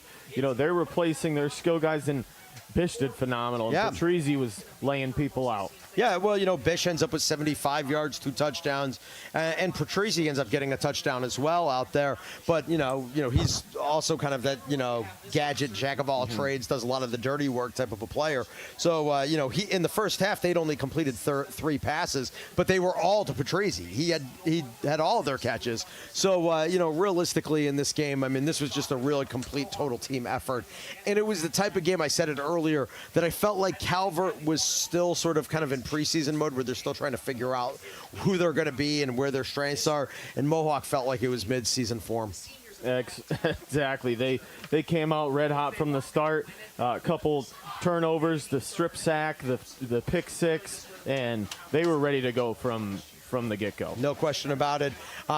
Taking just a quick look, schedule-wise, Mohawk, like you said, are going to take on Cardington Lincoln next week. And, if you look at it, I mean, this is a great start for them because they're going to get that Cardington game. And then it's, Ayersville, who's, traditionally always been pretty darn good. And it's a hike to get out to and then they're getting right into N10 play. They get Crawford to start things off. Crawford was picked as kind of, the potential leader and the winner of the league this year. Mohawk doesn't have a lot of time to kind of get themselves tuned in this season. They can't wait till week 5, and it's nice to see that Coach Daniels got his team ready and rolling here this week. So we got our McDonald's Q92 player of the game in Andon Klaus. Jeff, why don't you finish up the stats? Yes, absolutely. We'll start it off with the Senecas. 31 yards on 14 carries for Nolan Lee, and that led the team on the ground. Tucker Coleman had 13 yards, LeMaster 6. It was Lucius and Moss 1 and 2 yards, and Palm negative 14. So as a team, they had 23 carries on the ground. 39 yards is all they can muster. Palm throwing the ball goes 10 of 21, 98 yards through the air. 1 touchdown, 1 pick. Obviously, the touchdown went to DeMoss, the 38-yarder. He had 3 catches for 47 yards. Tucker Coleman, 3 catches, 16 yards. Kaden Drake, 2 catches, 25 yards. In the end, 137 yards of total offense was all they were able to get going in this game. That's not going to get it done. That will not get it done. On the other side, Mohawk, like we said just a moment ago, Klaus leads the team, 14 carries, 94 yards, a touchdown. Kaden Bish, 12 carries, 75 25 yards and a touchdown. Purcell came in at the end, got 27 yards for him. Patrizi ended up with 21 yards. That got him a touchdown as well. So as a team on the ground, 38 carries, 217 yards, and they got 4 touchdowns because Bish had 2 on the ground. That's called establishing the line of scrimmage. Absolutely. Klaus throwing the ball, 7 of 12, 109 through the air, including 1 touchdown. Nakirian, he had 2 catches, 38 yards. Teal, 2 catches, 56 yards. Patrizi, 3 catches for 25 yards. Kirian, obviously, the touchdown catch. 326 yards of total offense for Mohawk in the game. Warriors dominant tonight here in week number 1. They win it 39-6 over the Calvert Senecas. Big thank you to everybody here at Mohawk High School. A big thank you to the OH Report for joining in with us tonight. And, of course, to all of you for tuning in to WQEL and the OH Report. Without you, this wouldn't be possible. Once again, final score here from Mohawk. Warriors 39, Senecas 6. For Jeff Roberts, I'm Josh Stallings saying good night and get home safe, everybody.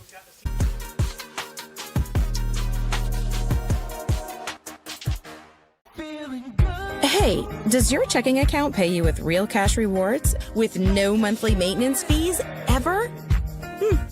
Bummer. Ask for Kasasa Rewards Checking.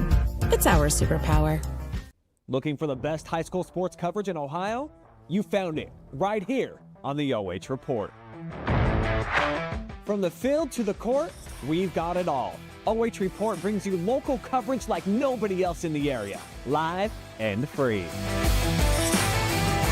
Follow OH Report now and never miss a moment of the action. Don't just watch, be a part of the game with OH Report, the future of local sports.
Hey, does your checking account pay you with real cash rewards with no monthly maintenance fees ever?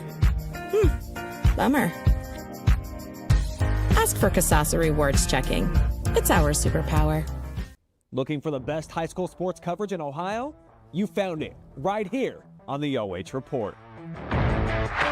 From the field to the court, we've got it all. OH Report brings you local coverage like nobody else in the area, live and free. Follow OH Report now and never miss a moment of the action.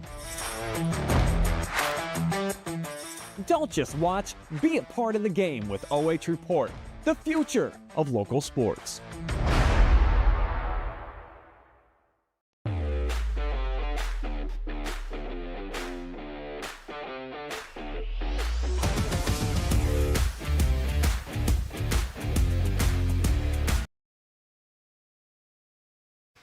And we are back with your Baker's Pizza player of the game. It's Andon Klaus, Mohawk Warriors junior quarterback. Not a bad start for the night, and definitely not a bad start for the season. Andon, congratulations. How was that out there for week one? All the anticipation of summer, all the practices. How'd you feel out there tonight? I felt great. Just knew what we were doing and just had to go execute it. Now, when you say you had to go out there and execute it, was what we saw out there on the field for those 4 quarters, was that exactly what you guys had drew up in the locker room ahead of time? Yeah, pretty much. We made a few teeny changes at halftime, but that was really it. We knew what we were coming into. Now, I have to ask on this, everything looked really good out there, but special teams had a little bit of some slips throughout the early. You've still got plenty of time in the season to get these corrected, but what does the team feel about that? What do you guys feel happened out there, and what do you think you guys can do as a unit to get that corrected? Yeah, I think it was just a little wet out there, and we had a little struggles, but we'll figure it out. All right, now we're going to play back some of your touchdowns. What a great night you had here. You can see up here through the air, what did we get you down for? 109 yards, 7-12 passing, and a touchdown, and then 14 carries, 94 rush yards. What do you like better? You like running those legs? You like airing that arm out? I like airing it out. Definitely. Now, you were saying it was wet out there earlier. Was that affecting anything? Because it didn't seem like you guys were scared to try to throw it earlier out there. So was the water a factor for you? Not really. The balls were pretty dry by the time the game started, so it really wasn't a factor. Nice. All right, well, week 1, 1-0. It's a great way. Maybe next week continue that on, going 2-0. Next season, though, Seneca will be a part of the conference. What does a win like this do for your team and the school here, just kind of setting the establishment? When they come in here, you've got the little edge on them. Yeah, it just sets the tone, really. Knowing that we always have an edge for them and that we're always hungry for them. All right, Andon, congratulations again. 7 of 12, 109 yards, 2 touchdowns, airing it out and with the legs. I got one more question for you, and this is probably going to be the easiest. Can you look into that camera and give as many shout-outs to anybody you want that helped get you where you are today? I think the whole team, but the O-line, and then Kaden and Owen, Brant, and Levi. All right, Andon, thank you so much. There you have it. The Mohawk Warriors victorious week 1 right here from Warrior Field.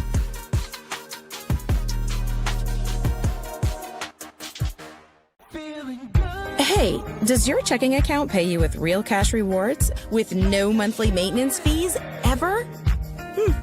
Bummer. Ask for Kasasa Rewards Checking. It's our superpower. Looking for the best high school sports coverage in Ohio? You found it right here on the OH Report. From the field to the court, we've got it all. OH Report brings you local coverage like nobody else in the area, live and free. Follow OH Report now and never miss a moment of the action. Don't just watch, be a part of the game with OH Report, the future of local sports.